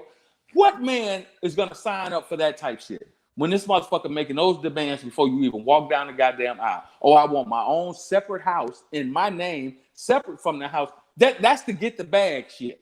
You're not. That tells me that chick had no intent to marry that brother, Steven Jackson, for out of love, like they always say. Why I need to sign a prenup? I love you. Don't you love me? No, Well, hell, bitch. did he marry her Don't though? work. No. Oh, And good. I then just Mike want to know Bibby's that part. That shit was no, burning he me up. didn't marry her. So Mike Bibby's mother, the brother, after she did that dumb shit, he was kind of hurt. I understand. I think he was more so hurt over the fact that he had spent all this money, and then that's the way that she tried to trick him because he didn't expect that to happen. And Mike Bibby's mom was there kind of consoling him. I think there's a video of it somewhere. It might be on his Instagram page or somewhere. And she told him Mike Bibby's mother, which was a teammate of his. Mike Bibby was also in the NBA. Mhm. Mike Bibby's mother was there at the wedding, and she told Steven Jackson, after she wiped the tears away and consoled him, she said, "You dodged a bullet." Wait a minute. Wait. A bullet. This was at the wedding. She came in and inserted some shit in the prenup. Yes. Oh hell. See, this is the problem, man. Niggas is not angry enough. He shouldn't be sitting there teary-eyed about that. He should have embarrassed her ass. I would have dragged her down the aisle and made a show about this shit. Well, Fuck out of here. I think it was. I don't want to lie. I think it was either at the wedding or at the last rehearsal or something that she came up with that she had somebody come in and then with these new list of demands outside of the prenup. Now she had already signed, from my understanding. I might be wrong, but she had already signed the prenup. But what she did was made an amendment to it, trying to be smart. God damn. Hey, real quick, hold on, yeah. Throw it in public. Fucking that shit is crazy. Johnny Blaze ain't said nothing in a while. We got to go to Johnny Blaze and Perfect Blackness. So we're gonna go there. And why is my picture showing blank like that on YouTube? I just noticed that. That's weird. But anyway, go ahead, Johnny Blaze. Hey, can you hear me, Bernard? Yeah, you good. Okay, man. No, I just have one quick story. This is back when I was on active duty. One of my troops, she was married to another military guy. And the strangest thing in general, you've probably ever dealt with family advocacy before? Yes. Okay, so I get a call from the first sergeant. So I got to go down there and deal with her and her husband. They'd having some little domestic issues and stuff back and forth. Come to find out, man, this chick was basically found guilty of sexually abusing her husband. Now, this woman's like 5'3". Her husband is 6'2". Okay. I don't know what was going on over there, but apparently she was doing like some of the craziest stuff, or having this man do the craziest thing. And I'll just give you the short version. Whenever they would get done having sex, she would measure how much she was producing. And if it wasn't enough, she started going off on him. What the Okay. fuck? Yeah. I'm telling you, dude, she would, when they would go out in public, she would walk behind him and see if he would look at pretty women. And if he did, she. So, and not the sad part was, you know, they were my neighbor. So I'm constantly going to their house, breaking up stuff. And it wasn't him, it was always her.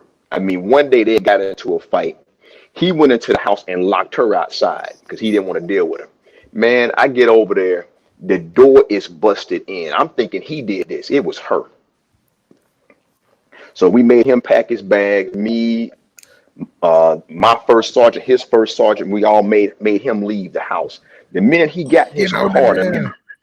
she went, man, it's like a light switch hit, and she was like yelling and screaming, going to the car, get your ass back in the house, get back in.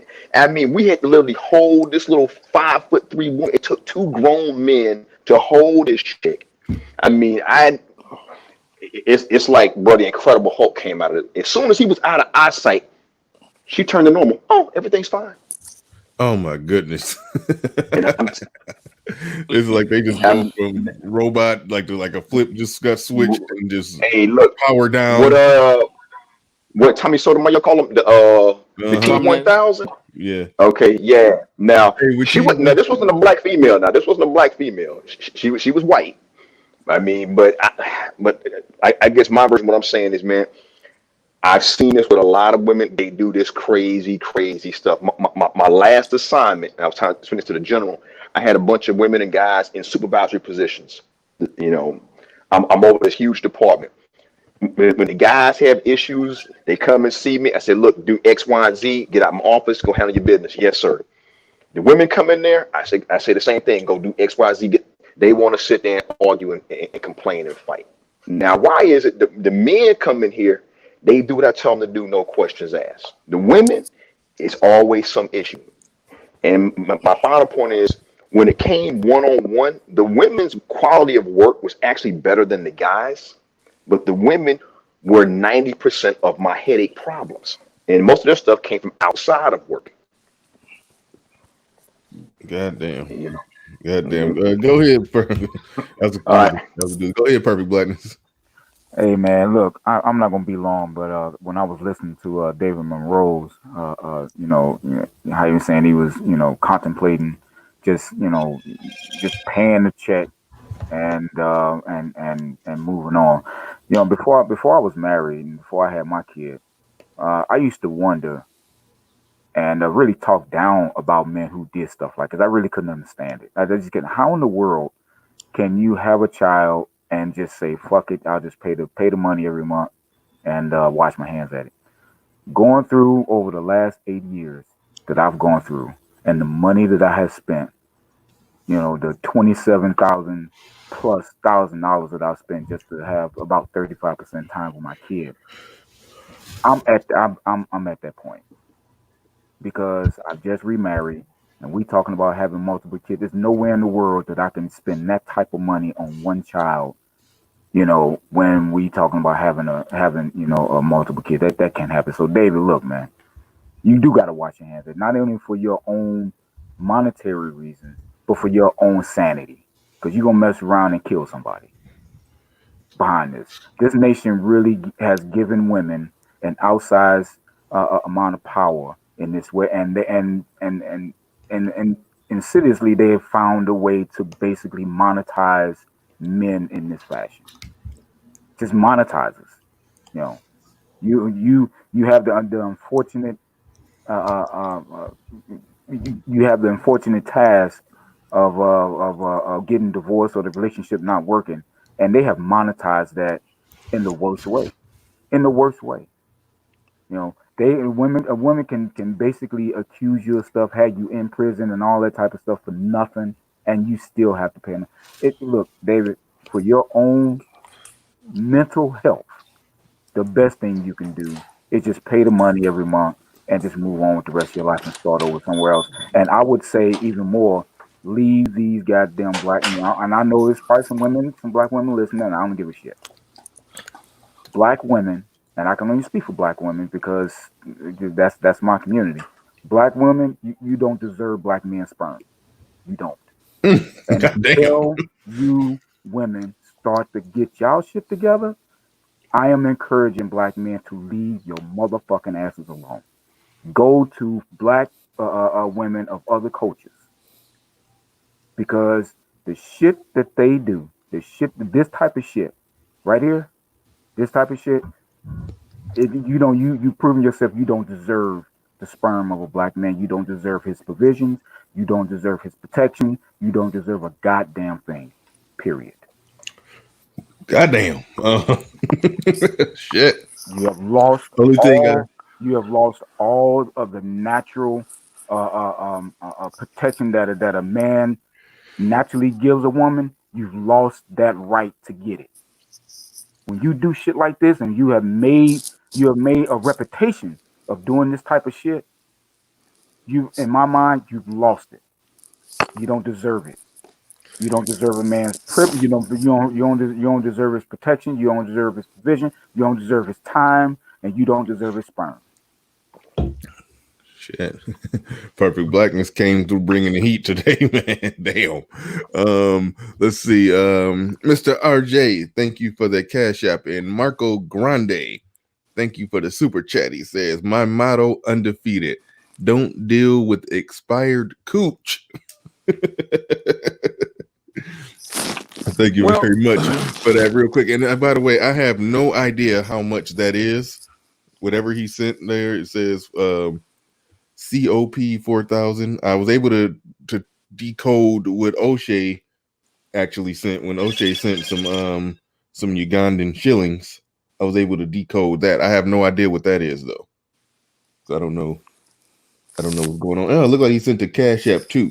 Marco Grande sent a $5 Cash App. He said, never deal with old hoes. Marco Grande be clowning.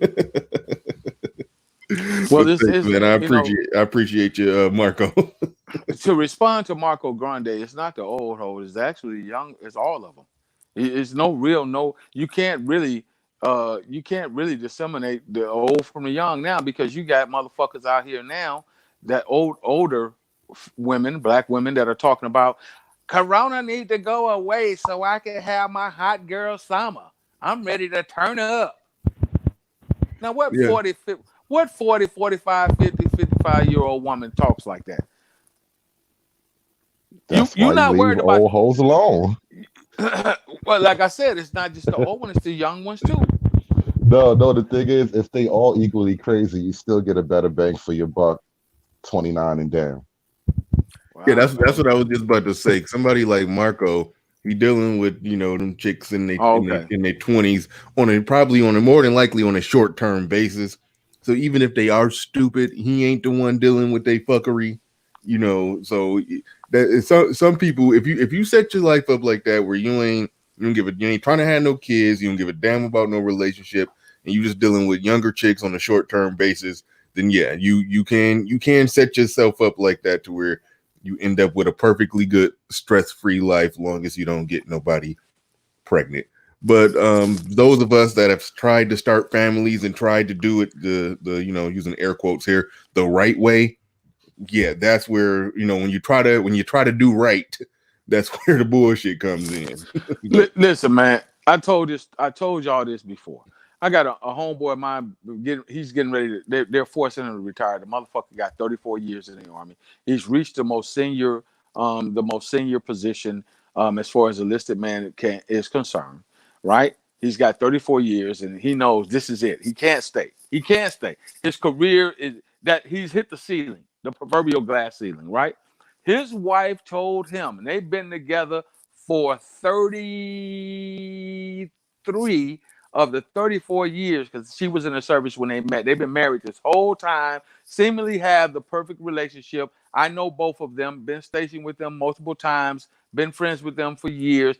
They seem to have, if you want to see a great relationship outside and in the home, I would tell you to look at them. Everything that I know, I would tell you to look at them. As far as relationship, husband and wife relationship is concerned, family, great family, all this shit. I would tell you, never no argument about cheating, no other man or woman, from what I know.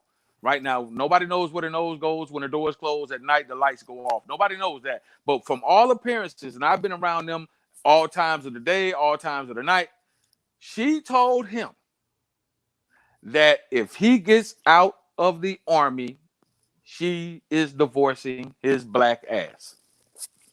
Damn. I'm getting a divorce. If you get out the Army, and he said, well, I can't stay. You know, this is a conversation I've had with him. He said, well, I can't stay. This is it. This is the last year. This is the last hurrah. She said, again, if you retire, I'm divorcing you. Now, this is the same woman that's been married to this man for all this time, who has put her through school. They got two beautiful children that are graduated, graduated from one's from Auburn University, another one's going to another prestigious school. I forgot where that girl is going to school at. Kids are doing quite well. They got they got the life. They got the life. Okay. This is the same man who went for a wedding anniversary and bought her a fucking brand new $80,000 motherfucking Escalade. Brand fucking new. I went with him to pick it up because we had to take two vehicles.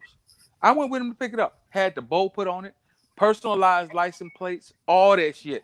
Brought it home, put it in the garage. We outside, I got the camera and we waiting to see her reaction. Anniversary. He got flowers and balloons all in the back of the truck. Got the garage. You know what I'm saying? She comes home. He didn't say nothing. He was, hey, babe, how you doing? How was your day? Blah, blah, blah. Oh, okay. Why is the garage closed? He said, well, I told you I took your truck and I had your truck, clean for you, and I put it in the garage. That's why it's closed. So when he hit the garage, the door comes up. There's a brand new Escalade sitting in there. It's back in with the big bow on it and all this shit. Do you know what this woman tells him? Well, thank you, but it's the wrong color. God damn. I can't make this shit up. And that's a happy marriage, you say? This is happy. This is happy? Well, no, seriously, I need you to really consider that. This is happy. Well, I'm from what I know, from all accounts. I'm telling you, from what I know, from all accounts, people that know them would look at them and say that they are the Will and Jada Pickett of the Army, Jada Pickett Smith of the Army. People that know them would look at them and say, man, if I could get what they got, wow, a doting husband, a loving wife, beautiful children, nice home, nice things, traveled the world. And she told him. And when he said that to me, I said, well, what you gonna do? He said, man, the way I feel right now, goddamn it, she can fly to the moon and back. I don't give a fuck. Because the dude is just crushed. Can you imagine that? Just think about that for a moment. So, General, just think about that. This just underscores that. This just underscores that Black American women, there are generations, not just a few, whole generations are lost to this bullshit. Complete generations are just gone, or not dateable, not marriage material, and should be avoided like the goddamn plague. It doesn't matter the age. It doesn't matter. Their minds have been poisoned with, and they have a sense of entitlement to it too. As look at what the general was just saying. There's just a sense of entitlement. Mm-hmm. So, Jim, I got a question, man. Yeah, go ahead. Not even a quick comment, but she divorced this dude. Not only does she get part of his retirement check, she gonna get half that TSP. No, because of those rules. I'm glad you asked that question, because now those rules have changed. Yeah. See, now if she has a retirement plan, a 401k plan, because she works, guess what? He's entitled to have her shit. No, she's retired, but she has a civilian job and she makes great money. So if the divorce does happen, she'll get half of his retirement pay for X amount of time unless she remarries. But here's where he makes that money back. His VA benefits not touchable. His Social Security not touchable. His only thing she can touch is a part of his salary. Now, with that being said, also keep in mind that the rules have changed. The laws have changed pertaining to military and military marriages. If the court would award her half of his retirement pay, they also would have to award him half of hers. That's how that works now. Okay. It wasn't like that when I was in. That was the Oh yeah. this was the precise reason why I didn't get married while I was in. This was the precise reason why I didn't get married while I was in.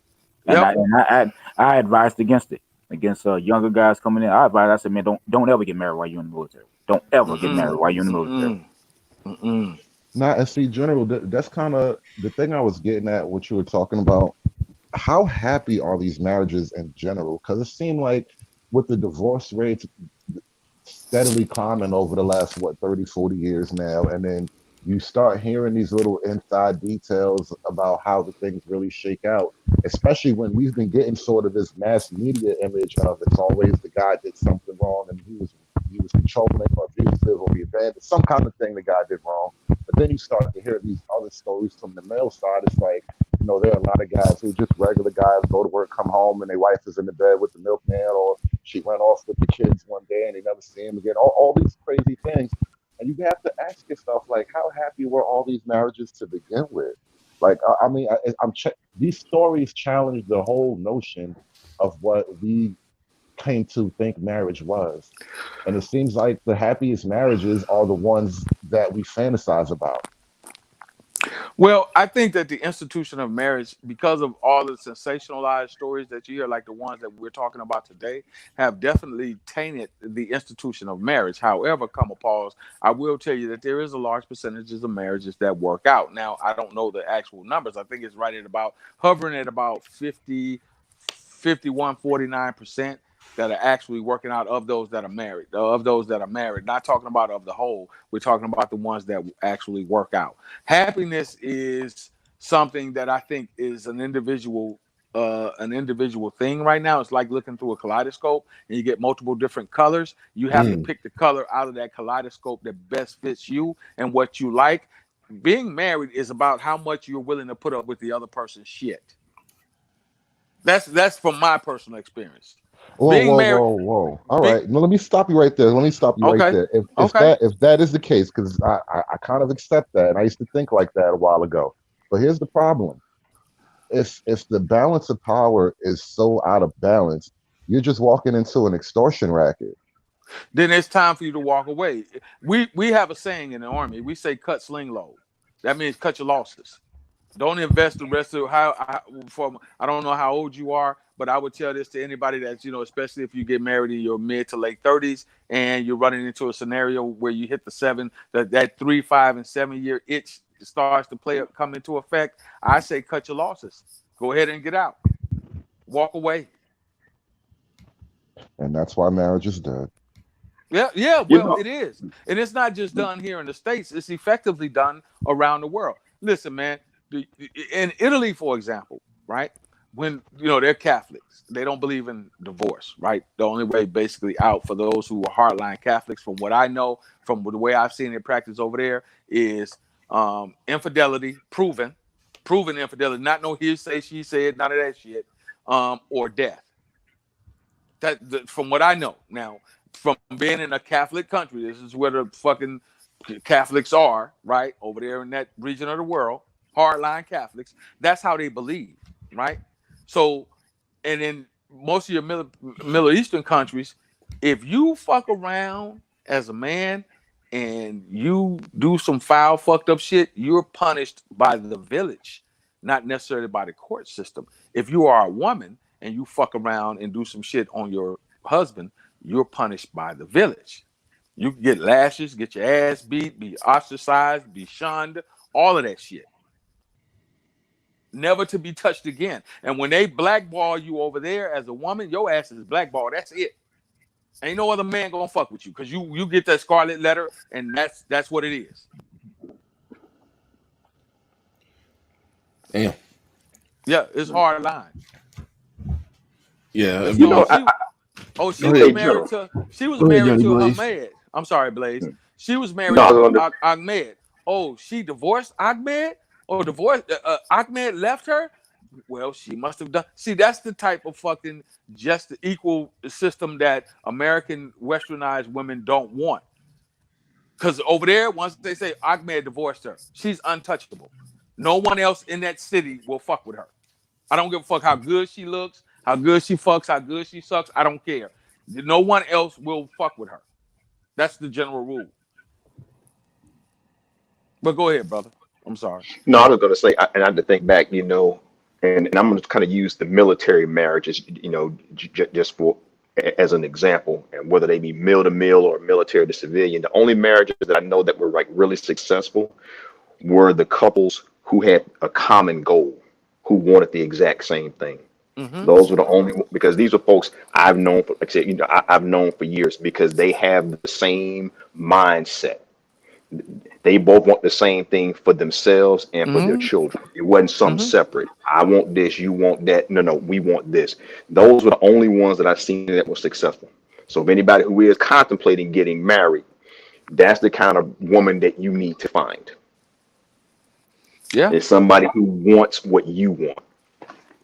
Yeah.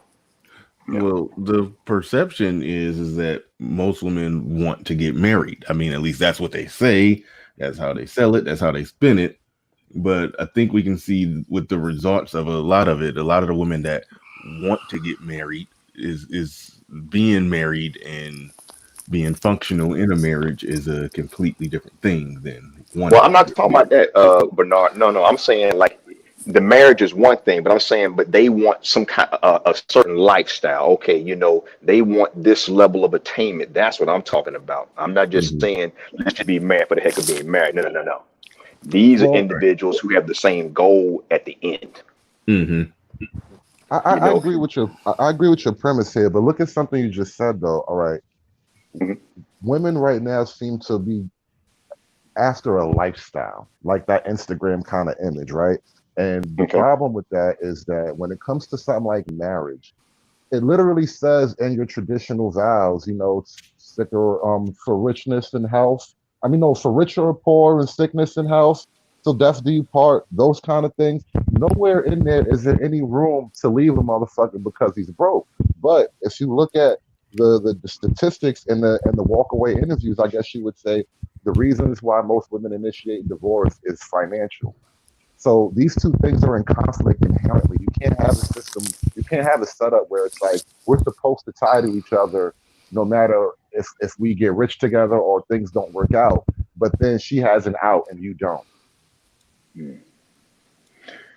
I mean, at that point, you got to find somebody who's got just as much to lose as you do. Well, Basically. it's not an issue of shared goals if the laws don't force you to share punishment. Mm. True. Yeah, I mean, you're right. But I'm just saying the ones that I have recognized that have worked, like I said, they have that common goal in mind.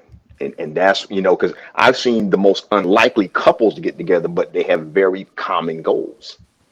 And I'm like, and they've been married all this time. Like, how? Like, well, we both want the same thing. Real quick, yeah, I do got to shout out Solo Traveler. He probably been in the chat. This is my first time seeing him in the chat because I'm getting better at watching the chat. I'm working on it. But shout out to you, brother. You became a $10 Patreon. Appreciate that. Just modded you. So do want to give a special thanks and shout out and salute to you for becoming a Patreon. But real quick, let's get back to what we was talking about. I mean to interrupt the flow, but I do gotta shout out the Patreons. But yeah, so I think that legal paperwork such as a prenup is in order in today's time, especially if you're both young and you have the potential for said earnings and to accumulate said wealth, right? Then that's about the best that you're gonna get, or just not engage in marriage at all. Just kind of live together and have a contractual agreement that, hey, if this doesn't work out, you take this, I'll take that. We both take whatever we brought into it, and we split, go our separate ways, and it's a legal contract. Man, listen, why even bother with that? Because here's the practical reality of that situation. Once you pair up together, you have to have a reason to be together. Like, there's no reason for you to what are y'all roommates at that point? Y'all roommates with a contractual obligation? Like, no. All this is unnecessary. Either all right, I've come to this realization over the last few years, especially like I'm 38 now, so I already had all the kids I want to have, and so it's like if we're not gonna have a family together and actually build a life together that we're both invested in, then there's no reason for all of that other facade. Fuck that shit. Well, Yeah. again, it's like looking through the kaleidoscope. You pick the color that best suits you, and if that's your take on it, and everybody's an individual. If that's your take, then you got to do what you got to do. I'm not one to sit here and tell you that because I tried it 3 different times, and I was at the point like fuck this shit. It's hard dick and bubble gum time. Fresh out of bubble gum, got a Nike shoebox full of fucking Air Jordan box full of condoms. Let's get it in, bitches. Let's go. That I'm just saying. I But mean, even shit, you can eat steak at my house, but you got to go home at right, night. That's yeah, the yeah. deal. You can eat steak here, but you got to go home. There's a little shelf that you get to put your little makeup kit and whatever the fuck you need. You get to put your little shit right here. You come through, we hang out, but when day breaks 7:07 in the morning, guess what? Rise and shine. It's like going to PT. Goddamn it, you got to get up out of here. See, now You got to you go kind home, of but you can't stay you here. you sending them home at 7 a.m. I get the impression David Monroe, like they they can't be there when the sun coming up. they got to leave that night. They got to get up, wipe it off, and be out the door. Ain't no spending the night. Well, of course, that's only if you're trying to have a monogamous relationship where she still has her own place, you have your own place, and you go about it like that. I mean, if it's just the old pump and dump, then yeah, you got to get the fuck up out of here as soon as you get, as Corey Holcomb would say, as soon as you get that, take that $40 over there and break camp. I say it like this, man. We monogamous as long as we together. There We you don't go. have to be monogamous once we leave each other's company. So what you got to do is get your 2 crisp $20 bills, right? Get your 2 crisp $20 bills, put them over on the dresser, get you a little shelf, and say, hey, this is where you put your little shoes and your little shit, hang your jacket right here. It's all ready for you to go. I got the ejection bag, so you can go head on, just like a doggy bag. It's called an ejection bag. When the shit's over with, take the $40, put all your little shit in the bag, go ahead. Don't even park your car in the driveway. You know what I was Go ahead on, thinking? keep it rolling. Get like a nice little silver, like an antique little silver tray to put the money on. Yeah. Something real sexy, Yeah. Classy. You gotta be classy with the shit. Yeah. Gotta be classy. That's really the thing, man. Look, because what else is there though? Like all jokes aside, like if I was young and I wanted to start over having kids again, if I didn't know all the things I knew now, which was kind of how we got into this mess, it's like, would I even try it the same way? Hell no. I'd probably be scared to even have kids if I knew everything I knew now. And that's the thing where, like, when you're young and you don't know the nature of things really, it's like, you know how girls sit around and chop it up about the fucking welfare system and how to work the courts and all this shit. Like, there was no network like that 25, 30 years ago, or even 10 or 15 years ago, as far as I know. So it's like all this knowledge that's out here now was just not around then. Yep, that's true. That's true. Salute to Kevin Samuels down there. Oh man. Let's see. What else was we going to get into? I was leaning towards shutting it down at 11:30. I think I'm still going to do that. So let's circle back to the main topic real quick. Even though I like when we bounce all around, I do like that. But let's circle back to the main topic real quick before we get up out of here, and y'all can give y'all more or less closing thoughts on whether or not, or based off what I said, based off what I put out there in the title. Did the coronavirus really change the minds of women? Now, for me, I said generally it made them take a pause and really look at things. But seeing as it appears, even though it could be shit brewing, like I know David Monroe in the general touched on it, how it could be shit brewing in the background that we don't see coming. The average person don't see on the horizon. But as of right now, just in a snapshot, society seems to be functioning. Yes, we can't go to the movies, can't go sit down at a nice restaurant, go roller skating if you're into that kind of shit.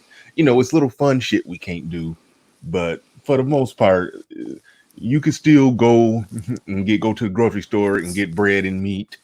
As I stated before, they still figuring out a way to go buy their weave. they so in that sense, the wheels are still turning, and I don't think, like, the shout out to Angry Man when he said it'd take an act of God that we sort of got it, but it'll take God gonna have to work a little harder to truly change people's minds and how they view society, life, and what's important and what they value, and the whole dynamic and the social contract, so to speak, between male and female is going to take an even bigger act of God for people to really take a step back. But yeah, I said some things maybe still on the horizon, but I don't know. But those are my final thoughts on what's going on here. We'll start with let's start with Johnny Blaze. He ain't said as much, so I'm gonna go ahead and start with you to go ahead and give you last words on the topic. Then we'll go Johnny Blaze, General, and David Monroe, and wrap this thing up. Okay, so my final thoughts on this, man. Are they going to change? Long as society is functioning, short answer, no. I work in higher education. So I teach pretty at the college level. So no, it's not going to change. I mean, they're getting in here doing what they got to do. And of course, at the end of the day, they're going to look out for uno, forget, let me say it. They're going to look out for number one. Uno. There you go. There you go. I'm trying to split my attention between doing this and working. So yeah, that's my thoughts on it, man. Yeah. I'll pass the mic. As long as we have a functional society here that makes it possible for a woman to live a life where she can legitimately say she don't need no man. Now, people like Obsidian point out the long-term side effects of that lifestyle, and yeah, some negative side effects, but at face value, a woman could walk around in a modern, industrialized, civilized, westernized country and not need a man. That's just the reality of the situation. She can go to work and make her little, $40K or more or less and still be functional. And so there's that. But go ahead, General. Okay, so I would tell you this, man. We won't know what the residual effects of this whole coronavirus thing is as it opposes and has its impacts on the way we relate to each other as black men and black women. But I would tell you this. Everything has a second and third order of effects. The law of attrition does not lie. Okay, there's a second and third order of effects. You're gonna see it. You may see it later rather than sooner, but you're gonna see it because I know some sisters that I work with that are fairly well trained to survive and all this great stuff as much as females can be, and those are the ones who have a lot of the questions about, oh, girl, I guess I got to hurry up and find me. I need to find me a good man because ain't no telling where this thing gonna go. Whoo, I don't know. I can't do it. Boo, locked up in the house with them kids like that. No, man, I can't even have my boo thing come around. Girl, no, So yeah, second and third order of effects are going to fall. You may see those effects of this whole thing as it opposes to relationships at a later stage. But you can best believe, because I've been hit by a female that I was dealing with in Dallas. Hey, what fuck did she say? It was something about hey, sweetie pie, I haven't heard from you in a long time. And I'm thinking to myself, I know, goddammit, I know you haven't heard from me in a long time. This goddamn virus is making your ass think. You can't get to your guy, or you're out there now doing whatever the fuck you're doing. And I don't hate. And see, that's the misnomer. And I'm gonna pass the mic. That's the misnomer. That when we have these conversations and men begin to speak from the honest core of who we are as men, and from the honest core of the way that we think as men, then it's you hate women. No, that's not the case. We simply want to say that you might want to start listening if you're hoping for a better outcome. And with that, I'll pass the mic. Thanks again, Brother Bernard. Always a pleasure. Gentlemen, appreciate you guys. Bernard, I look to chat with you again on the next panel. Oh, yeah, definitely. Thanks. Thank you very much. Let's go to David Monroe. Take us out with some doom and gloom. Go ahead. Oh, I was sitting here cooking up a pot of something dark. Look, man, if any of you guys if she still had these like blue pillish hopes that the women would be chastened by her downturn in circumstances, get that shit out your fucking head. She's not gonna change. Whatever women are in your circle, they are who they are. She was who she was before she got here. And I hate to put it to you like this, but the only way, and it's not just black women per se, so it's not a black thing, it's a Western woman thing at this point. But the only way things can actually force women to the negotiating table, the proverbial negotiating table, things have to get so goddamn bad that you won't care about negotiating with women at that point. Like Yeah. that's the catch-22 about it. Things will have to deteriorate to such a point that chasing down pussy or worrying about who's paired off with who is such a secondary goal for most people at that point. And I don't know how to untie that knot, but hope we don't get to the point like that. Right on, right on. So with that said, anybody, if you're watching right now, you haven't hit the like button, go ahead and you can always, never too late to hit the like button. You can hit it on your way out the door. And again, I'd like to thank all the Patreon. I think I'm up to 16 or 17 Patreons. Solo Traveler ORD is the most recent Patreon. Gotta thank you. Gotta thank everybody who hit that super chat today and sent those cash apps through. And one thing I will say at the end of the show right now, I got an email from Mr. RJ where he said that he heard my name mixed up in some bullshit on some YouTube channel. He asked me did I want him to send me the link. I told him to send me the link. He haven't sent me the link yet, but yes, I'm okay. I'm okay with that. If y'all, because I try to stay out of shit. So if my name end up in some shit, I don't mind y'all emailing me the link to whatever it is that y'all heard my name. I do want to at least analyze what's being said about me. I probably shouldn't give a fuck, but because Mr. RJ was like, if you want to keep your head clear of it, then I won't even send it to you. But I was like, nah, go ahead and send it. So I'm curious because I pride myself in staying out of bullshit. But if somebody is trying to deliberately put my name in some bullshit, I do want to at least hear what they're saying. So if y'all hear my name in some bullshit, y'all can email me the link because that's what Mr. RJ just did, and I appreciate him for doing that. So I'm just letting. I know I got a lot of faithful subs, Patreons, and contributors to the show out there listening who probably do hear shit from time to time. I don't mind. Y'all can hit my email. My email is in the about section. So if y'all need to email me anything of the sort, feel free to go do it. Feel free to do it if you hear some bullshit out there. But other than that, all the bullshit aside, I'd like to thank everybody for listening, liking, subscribing, sharing, all of that. I can't thank y'all enough for how this channel has grown. I'm up to 1,320 subs last I checked.